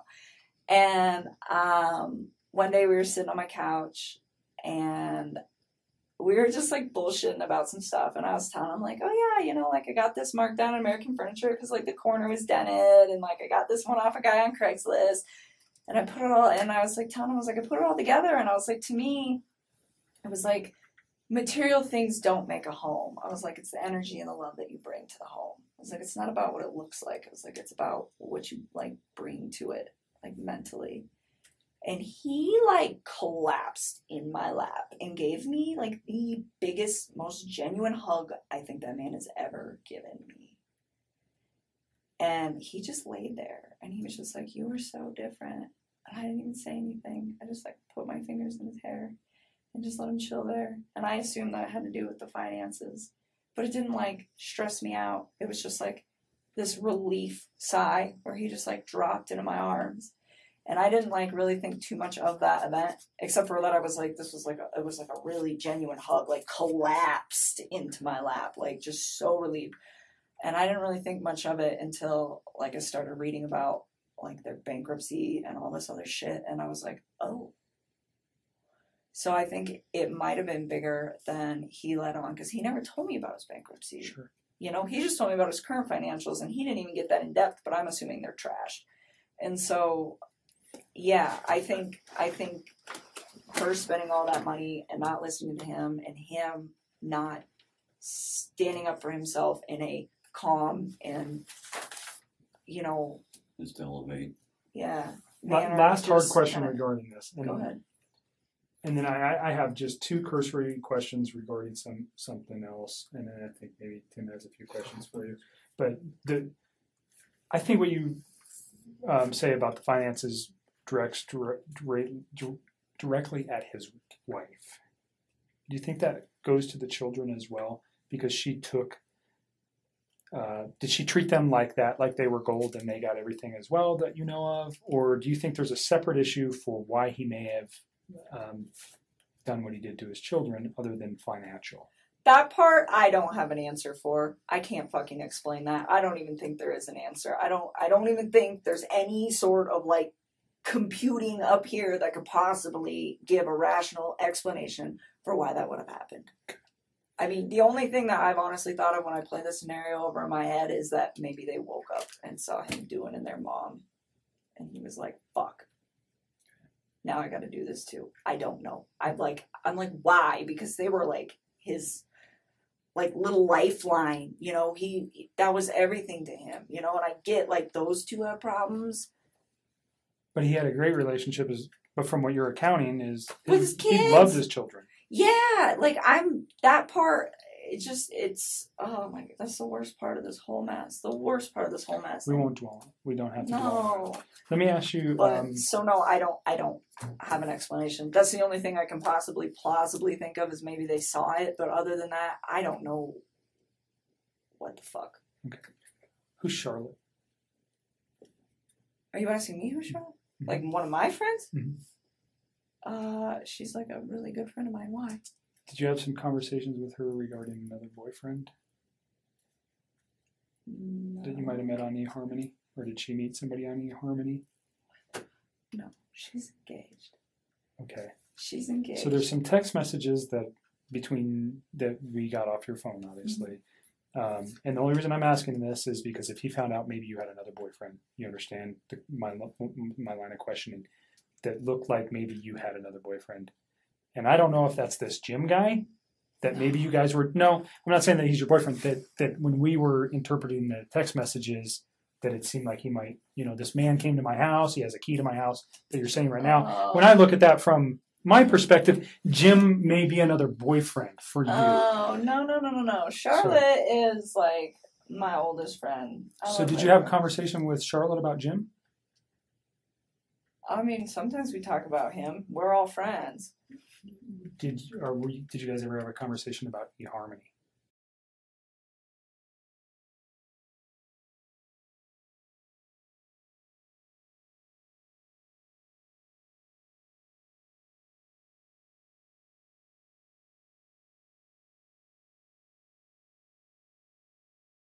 That's that I mean, kind of possibly. I online- was on there for a while. Okay. But I didn't actually ever go out on any dates with guys from eHarmony. Not Okay. one. Like, I talked to a couple guys on there, but I was like, no, I didn't go on any dates. So the only reason would be another potential reason for him to be upset. No, he knew about Jim. He's always known that Jim is one of my good friends, Okay. and I lay it out for people at the beginning. Like, I have friends that are male, I have friends that are female. These are my friends. That's what it is. Like, Okay. he never to me seemed like jealous of Jim by like any means. So no, I'm curious what text you're talking about with Charlotte. I I talked to that girl so I have much. 153 pages of text messages, so I can't. If I could pull it up, I would, but I don't know where it is. I thought you guys just got my text. We got when we ask for everything, for 7 days they give us everything. Oh, so why did you need to just do that if you just had them? Because I don't know that they're completely accurate. Again, what they send me is I don't have any way to verify that they're accurate. Gotcha. And if you delete a text message, sometimes those are not retained by carriers. They're still on your handset. There's a way to recover them from your phone, but they may not be held. There are certain carriers that don't even keep text messages, and I won't tell you who those people are, but they don't keep them. We can't even get our hands on them because they don't have a database. They don't pay the money. They're stored on your stuff and your stuff only. So that's why we ask for it. And some of those things disappear in 3 days, 5 days, 7 days, unless we ask them to keep them. And sometimes we don't know in time. So that's why we do it too. Okay? So just, it was a question because it also would provide potentially a motive for what Chris did if he found out that you had another boyfriend. Why would maybe- he kill his family? Well, he if wigs I have a out that he finds boyfriend? out that you have a boyfriend and just loses it altogether. Do you understand? Because he's already losing his wife, and now his new girlfriend has another boyfriend, and he can't. There's multiple reasons why. It was a concern. His cheese slid off his cracker. So sad. I don't know. He's like not even the same. I look at those like mug shots and they're scary. They scare me. Yeah, that's what you said about that video too. It didn't. I had noticed it was. I would have been a wreck. Oof.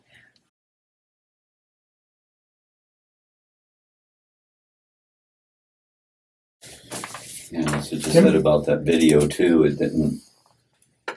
I had noticed it was. I would have been a wreck. Oof. I don't know. I mean, I volunteered with some guys for when I did the army military stuff that had PTSD, and they were telling me when they went through trauma that they like kind of locked up. So like, I didn't even think it was the fact that he was calm that freaked me out. Oh, It when was you were like helping his those guys out. eyes. When he from the. Yeah. Oh yeah. It was his, like, that part didn't, because I was like, I've seen, there's these guys that have been in battle that I've worked with that are like, yeah, I've experienced this is how I handle my trauma, and they're, like, very, like, just kind of like zombies, but, so I didn't hold that against him, it was just his eyes, and just the light is gone from his eyes.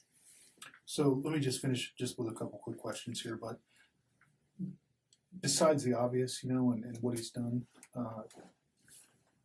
what's the worst thing about this guy? Did you ever have just some sense? You seem to be pretty together with who you date, the people you hang around with. You seem to know a lot about people. Was there some impression he gave you that The was whole negative? time, like, the whole time we were together? Yeah. Anything negative that sticks out? I didn't think anything negative. I mean, like, I have preferences. Like, I thought he was, like, I don't want to use the word clingy because it's fucked up. He was, like, he was a lot more into me than I was into him. And it didn't make... Time? Yeah, I mean, I really enjoyed his company, though. I mean, enough so that I kept everything going despite the situation. And, I mean... Like, it didn't scare me or anything. It's just like, I don't move that fast. Okay. So I think things What were were his moving. long-term plans with you? What did he discuss with you? Like, I mean, we'd like bullshit about it every once in a while and be like, oh yeah, like, I asked him, I was like, if you didn't have that big house, because he didn't want to live in it, and he had made that very clear, he didn't pick that out, he didn't, none of that. I was like, well, if you could have a house that you wanted, what would your house look like?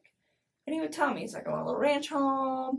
Like, it doesn't need all these floors, just a few bedrooms, enough space for my kids, maybe some property so they can, like, run around. 2-car garage, maybe 3. Put the old sports car in there because you like cars.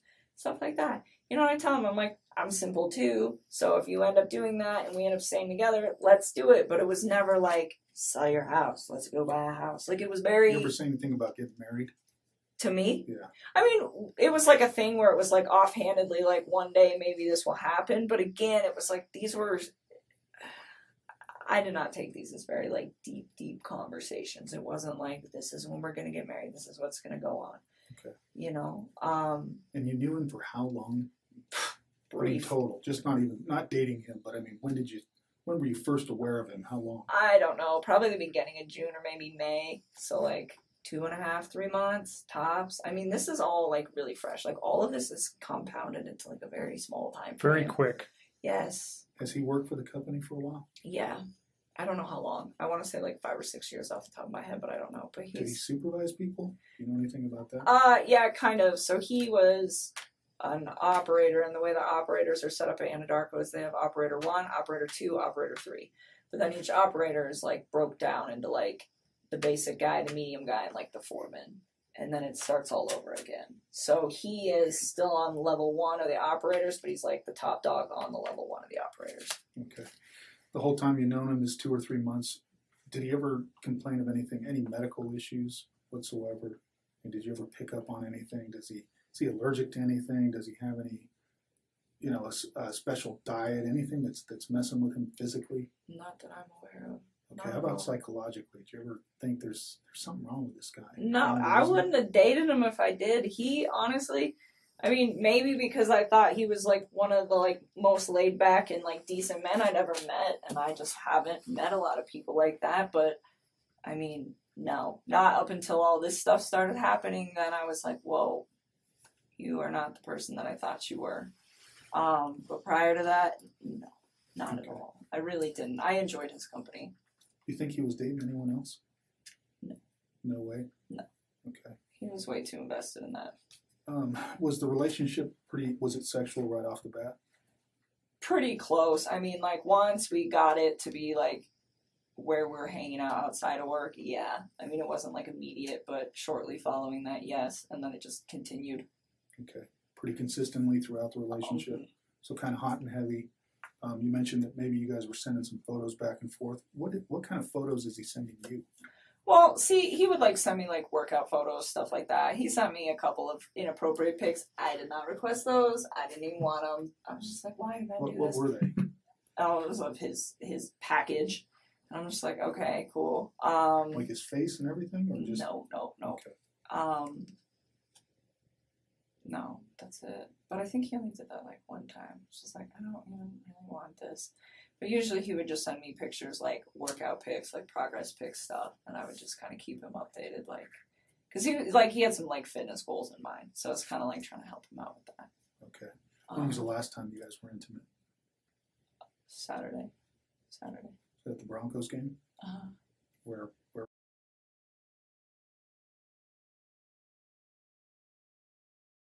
would that have taken place? At my house. When he went to go pick you up before heading up to He didn't pick me up. We drive my vehicle. But yeah, prior to and immediately following afterwards. So it was like so when he dropped you back he off, came to my house, you it did. happened, and then we went out to dinner, and he came back to my house, happened again, and then he left. Okay.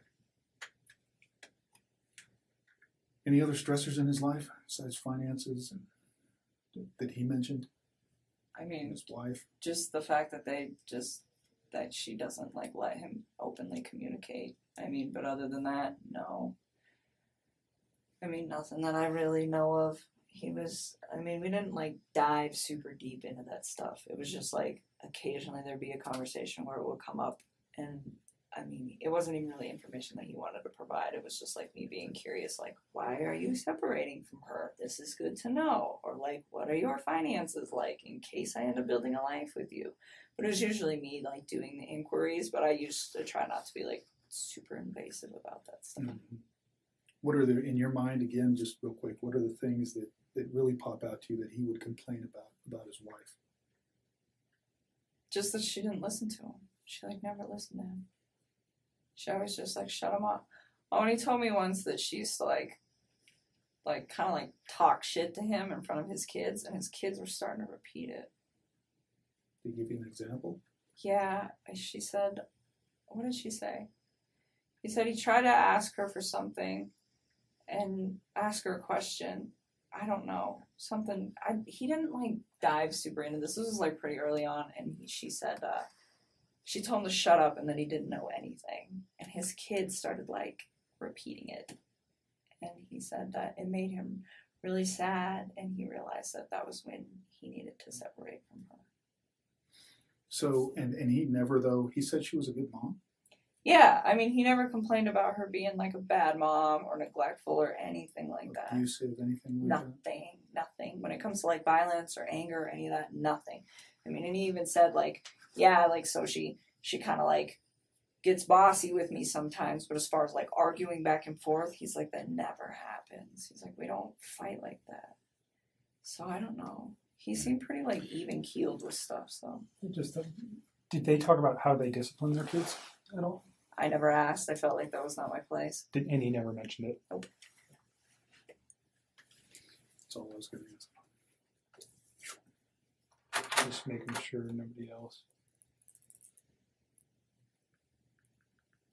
What time is it? I've been so. It's 8 o'clock. Yeah, It's time to go. You have my card. Things will probably come to your mind in the next day, week, month, year, especially as you get some sleep and recover here. Please don't hesitate to call me. My email is on there. You can email me.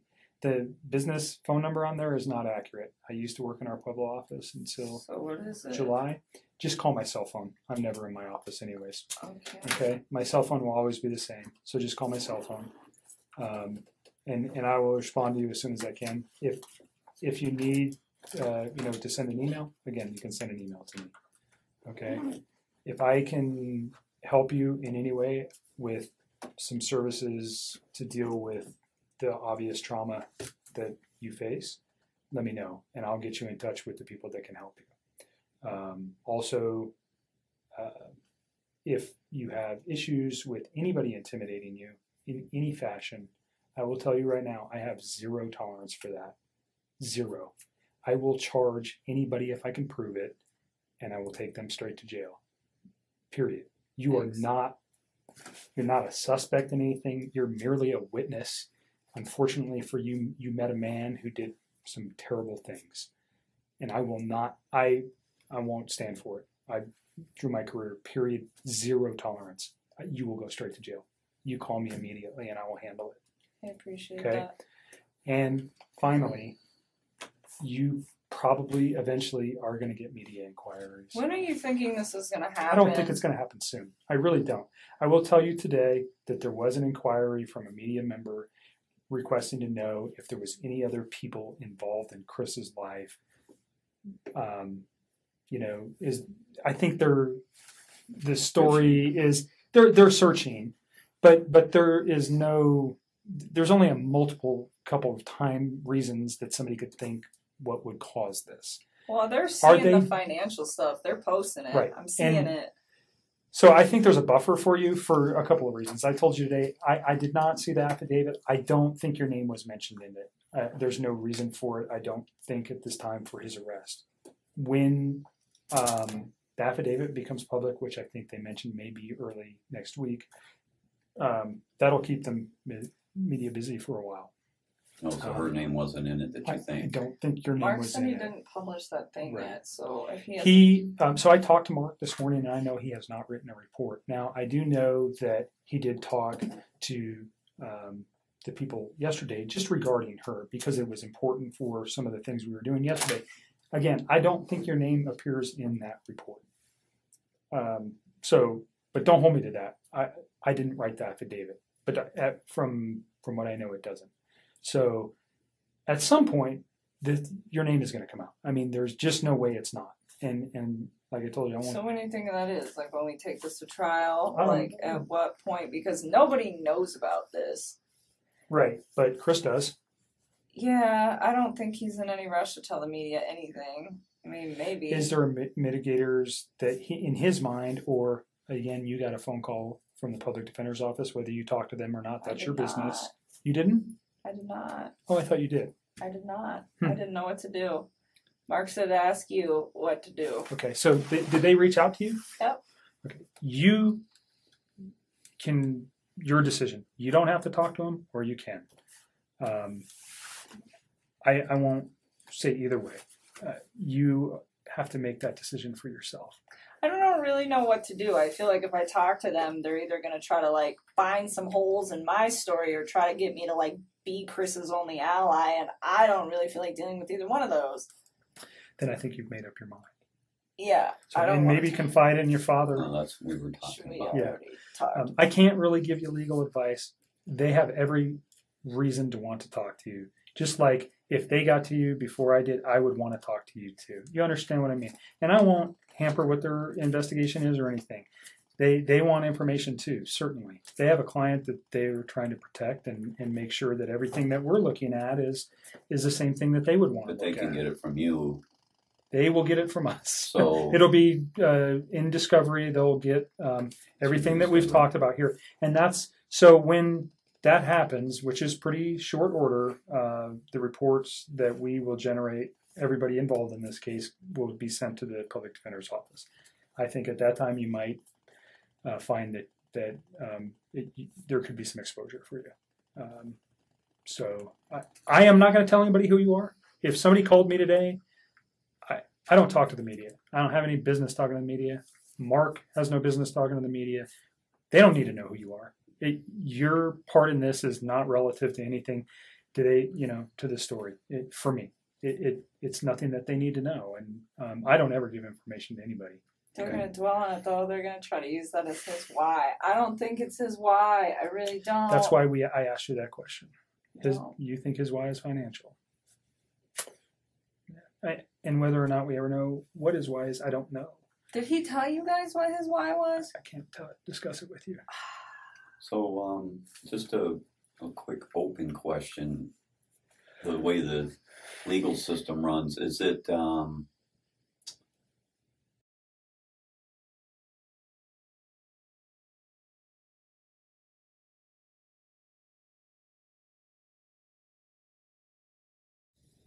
if he totally confesses and pleads guilty, is there a reason for a trial, or do they just pack enough discoveries together that this proves what he said, and So the and purpose he goes of to a kind of court and it's done, or the purpose for discovery is we have to we're obligated by law to share everything that we know with the public defender or a Absolutely. private attorney. right? Okay. It doesn't go the other way. They don't have to share anything with us. So we are obligated to give them everything we have, no matter what happens. I can tell you right now, probably sometime early this week will be he's going to enter a plea. Either I'm guilty or not guilty. That will probably be sometime Monday, Tuesday, Wednesday of this coming week, I would imagine, from what I heard today. Now, it might be a little more delayed. And then that starts the legal process. So But if he pleads if guilty, he pleads though, guilty, could that happen today? Sure, certainly. I mean, he could go to his attorneys. You've seen it happen before. If he pleads guilty, is that information still available? Absolutely, because there's still got to be legal process regarding is he competent to stand can he make that plea? Are the attorneys going to allow him to do so? You know what I'm talking about. Yeah, So okay. all that information still goes to them. And then that would play into, potentially what is the sentence, what could be the penalty. All those things have to be looked at by attorneys. So there is not them ever getting her name. It is going to be there at some point. And I don't know. I understand your fear. And that's why I told you that if anybody, I don't care if somebody calls you and says, anything minor, you call me and let me know, please. I will not stand for that. Well, Okay. so it would be the news people would only be the ones that, and of course they already know what to. God, work is going to be such a mess too. That's going to be like a whole nother level. Like everybody at my work I heard was so like just damaged and broken today. And then it's like, let's just add Nikki into this whole mix. It's not going to be good for all of them, like mentally either. It's just going to be a mess. Maybe your employer could transfer you to another business. I think that's a fair statement. I will tell you right now that Anadarko has been very, very helpful with us and is very concerned about their employees in this event. And I'm tired too, but your employer definitely has an indication of your relationship with Chris, I would think. They're not my employer. Oh, that's right. You work for a different company. Yeah, but you're saying I think, Anadarko has knowledge of that. well, Who are you talking about, Tasman or Anadarko? I don't even know what Tasman is. Tasman is the people that cut my check, and I'm contracted out to APC. So I think people have suspicion that there was a relationship with Chris. Not saying you, but they may know that. I think there was some suspicion that he was having a relationship with somebody else. Not your name specifically. But if you went to your bosses and said, I have an issue that I don't, like your dad's saying, I think that you might find that they'll just get you out of there. See, that's what we were talking about today, because they probably have a policy for psychological help. They probably have a policy for inquisitive, people bugging other employees. That's a big company with a lot of HR, and there's. Do you have an employee assistance program? I don't.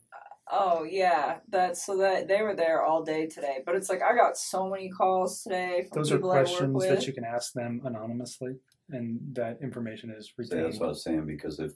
So what am I supposed to do? Well, Tell my boss? Well, but your boss isn't going to want rumor mongers. They're not going to want people stressing you out. They're not going to they don't want erratic workflow. They don't want any of that. So they'll probably do a broadcast letter of anybody that was friends, They already acquaintances did. They already of it, dealt with all the shit or that's anything done else. today. Please respect that employee's feelings. And right there, oh, and by the way, if any of you have problems, you can call Mickey Mouse at, and that's probably, they probably have a policy with that. Here's the and I'm problem, hoping that though. they do. I don't work for them. But they can still But if I'm like protect you under transfer me, like they're gonna be like, you're not even our employee. Like I'm pretty sure I'm about to lose my job over this. No, No, you're not. Why would you lose your job? I don't know, because I feel like people are gonna just complain about being uncomfortable with working with me. Like I am not gonna have any respect from anybody there. I think I'll have like 2 people that still. You really didn't do anything wrong. I had an affair with a married man who lied to me and made me believe that he really wasn't like as married as I think he was. But the media is not going to be so kind to let everybody know that. I think people are going to think I'm like the reason that he went off the deep end. That's probably a fair statement. I would probably agree with you to some effect. But if these people you know them at work, then and the company will protect the company you at will some point. buffer that as much as they can, because if not, it'd be chaos amongst employees, and they can't have that. I'm just so sad. It's just like not this good is in like their best the interest. job of all jobs I've ever had in my life, and Really? I fucked it up. Well, so you've been out in the field. What, you've been home 3 months of the year, on an average, in staggered amount, out in the middle of nowhere, on oil rigs. This little thing was out hanging on oil rigs, and now they got her an environmental where she's able to clean up stuff. Right. And it's a hot job, man. It's just a hot job, and I mean, would you advise I wouldn't me start. talking to I like can't my give head you legal higher up? advice. Maybe the best thing to do on that is talk to your EAP, whoever the employees assistance people are. They're anonymous. They know all your HR rules. They know all your policy and procedure stuff. And how can I mitigate this? fair And also, question. for your problem too is not just is this going to become an environment where you can't work? So you have to call those people and say, I don't want this to happen. So how do we take care of it? I want to continue to work for you guys. I love my job, whatever. Just be proactive. I don't know. Your boss is on site. Yeah, she's pretty cool. I don't know. I think that's a personal decision you have to make. Yeah. But I mean, don't I think, didn't even think about talking to them at all, but I keep thinking about. I'm like, man, when my name gets out in the news, this is about to be crazy. No, like, I I had do people call me all day. Like, my office mate would not shut up. She just called me today, and she was just like, "Oh my god, did you read this article and this article? And what did you think? And oh my god, and this and this." And I'm just like, I don't want to talk about this. Please leave me alone. And like it was really overwhelming. And my project manager called me, and he's really chill, so we made it a very quick conversation. But some people just like didn't get it, and it's so hard to me I because would I get feel in like front of I'm lying to them. I'd get in front of it. No, don't. Yeah, because Make the a company, I don't think it would be in their best interest, legally, morally, or profit-wise, to have a bunch of junk going on. They would suppress it to keep it at least where everybody's treated with respect throughout the company. This is a tough situation. They'll put the presidential I could speech do that in it. job like 75% of that at home. Yeah, I I've would. already been thinking about that. I was thinking about just asking Leno, like, hey man, just let me come in at like 5 a.m. and deal with the gas monitors like 2 days a week. No one will even know I'm And there. I believe that And let me just work at home. they probably made a statement on that. What do you call it? OHP or EAP. EAP. They put out a notice today. If they put that out and it says your confidentiality will be respected, It has to be. if that got leaked through an HR department and that got out after you told them something, that would not be good for Employment law is very strict on that kind of so stuff, I think you should just not attack it, but be proactive in it and snuff it, because And what? Just go tell my boss, like, not what I told you guys, but like a summed up version of it. Like, hey, Well, my they- name is about to get released in the media, and there's a lot of stuff. I don't know if I'd do that in that fashion. I might you just need to figure out a tactful way to do that. And perhaps in an employment, there's attorneys that deal with employment law, and maybe you want to reach out to one of them. That might help you. I don't know. It's a decision that you might need to make, or you might want to talk. I think I would talk to EAP first because it's not going to cost you any money. See if they'll do something. I hope so, because they're not actually my employer. So Well, they're an outside agency that just knows what's going on. but See, I don't know. both companies, it would be in their best interest to protect everybody, including all the foremen he worked with, apprentices he worked with. I mean, all of those people have a lot of information too. Not like me. But again, they don't want to hear it. They don't want to have, they don't want to talk about it. They have the same rights. So it would be a company-wide thing. So I would just, On the media we'll stuff, work on that. yeah, I think you've got a grip on that. On the media stuff, for you, I wouldn't talk to the media. Just tell them you don't have any comment. And for you, probably the same.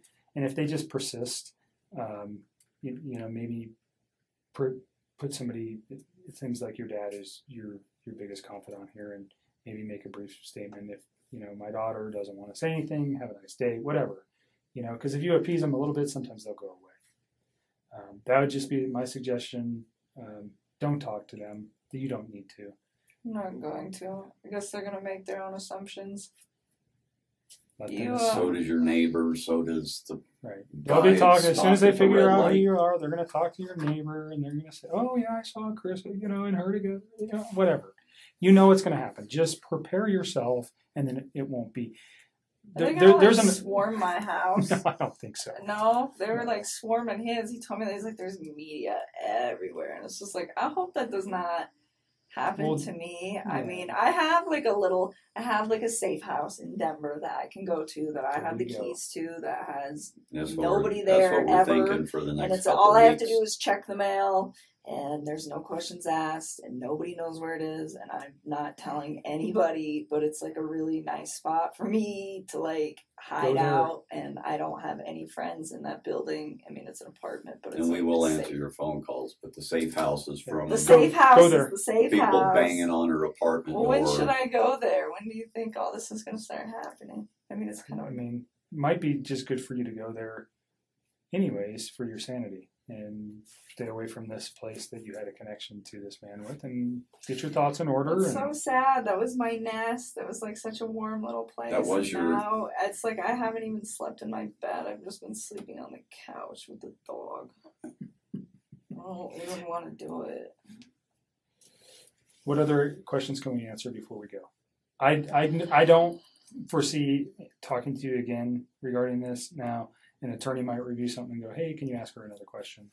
And that would be a long ways down the line. I don't think there's anything else. I let you talk for a long time today to get it all out, so we don't have to do this again, because I don't want to traumatize you again.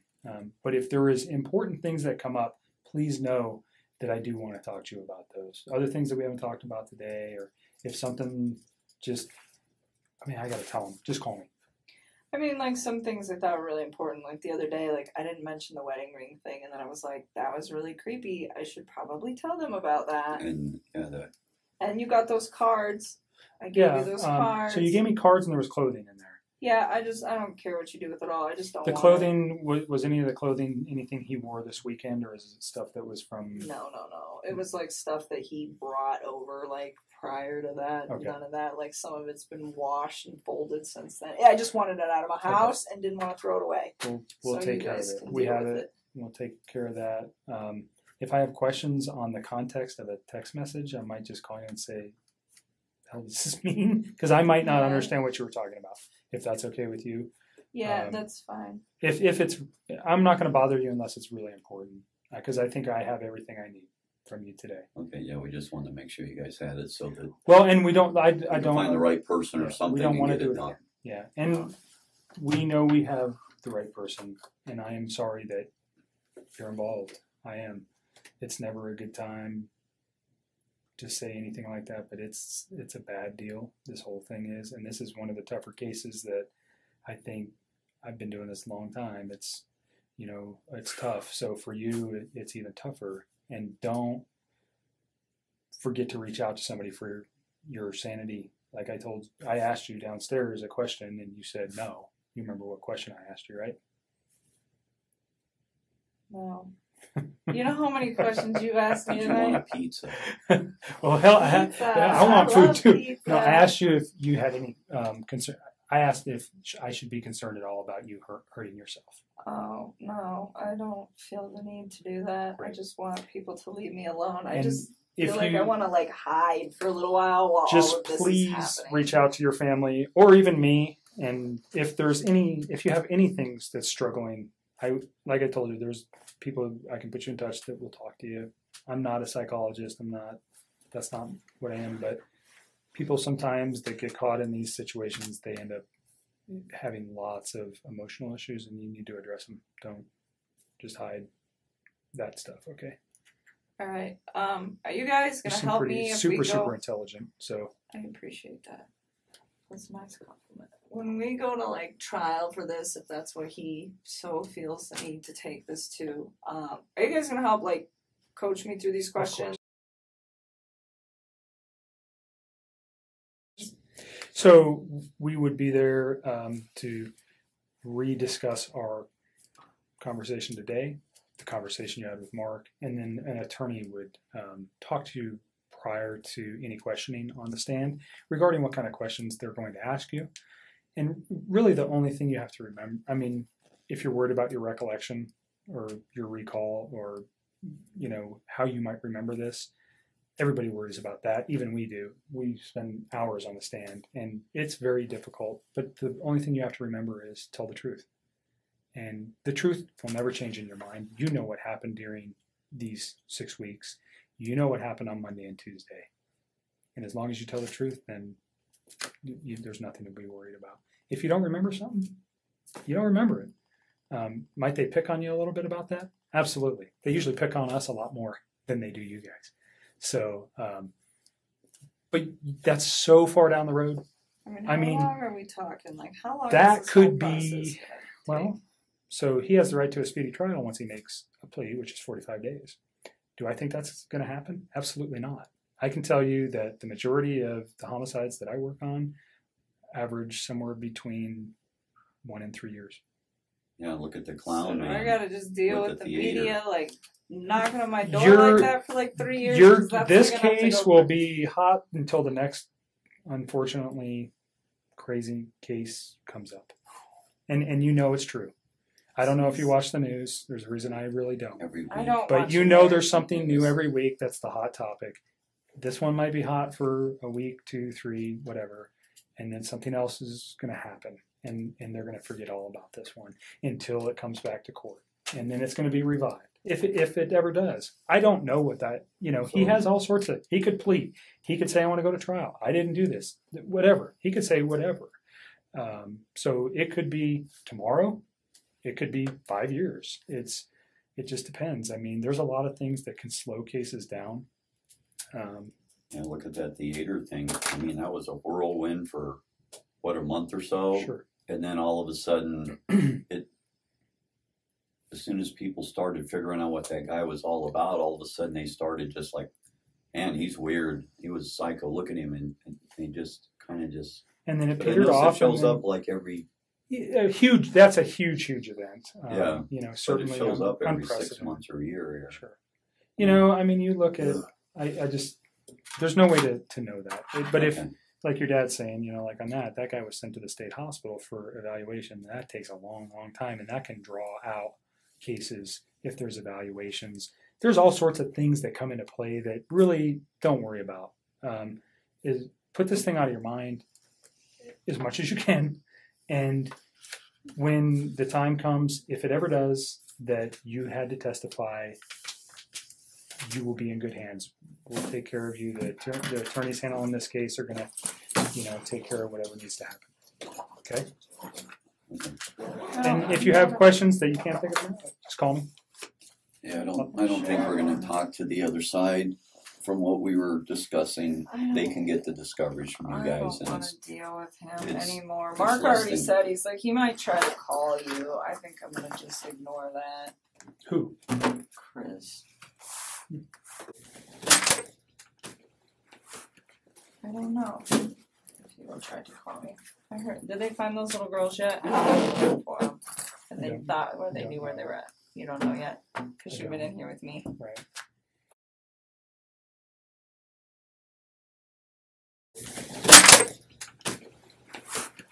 I don't know if he will try to call me. I heard. Did they find those little girls yet? I haven't been looking for them. And I they don't- thought, or they don't knew where they know. were at. You don't know yet because I you've been don't. in here with me. Right.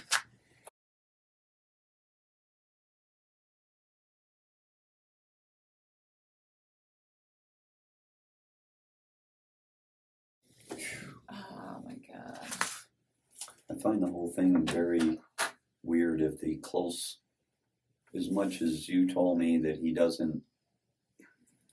he was as normal as he was, but yet some very close friend would call within a couple of hours of her not answering the door, or what was it? Well, I think she was like on meds or something. Like, so I think she wasn't concerned But to about call Chris. But to call the police within just like the same day, and yet he acted normal on this end, that is weird. Yeah. There's two different lives there or something. Oh, there's definitely two different lives there. That's why sometimes I feel like when he's like, well, what did people are like, what did he say about her? And it's just like, I don't even know if I want to say it, because who knows if that's what's really happening. I mean, maybe not. Molly called me back, so we'll call her tomorrow. Okay, I think I might need to approach Anadarko. I really don't want to go to work tomorrow. I don't think I'm going to.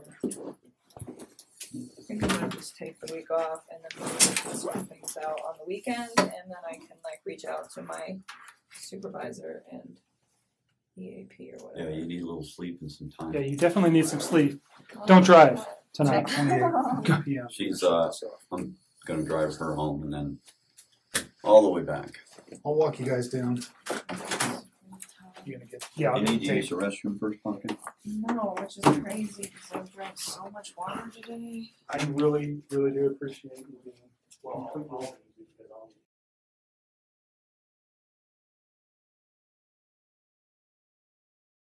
All right. Yeah. These rooms are recorded, Okay. so anything saying here is subject to recording, just so you know. Okay. And you said on your text that you might have remembered some more stuff. Yeah. So let's do your phones first. I need to. They gave me a piece of paper to transfer my contacts.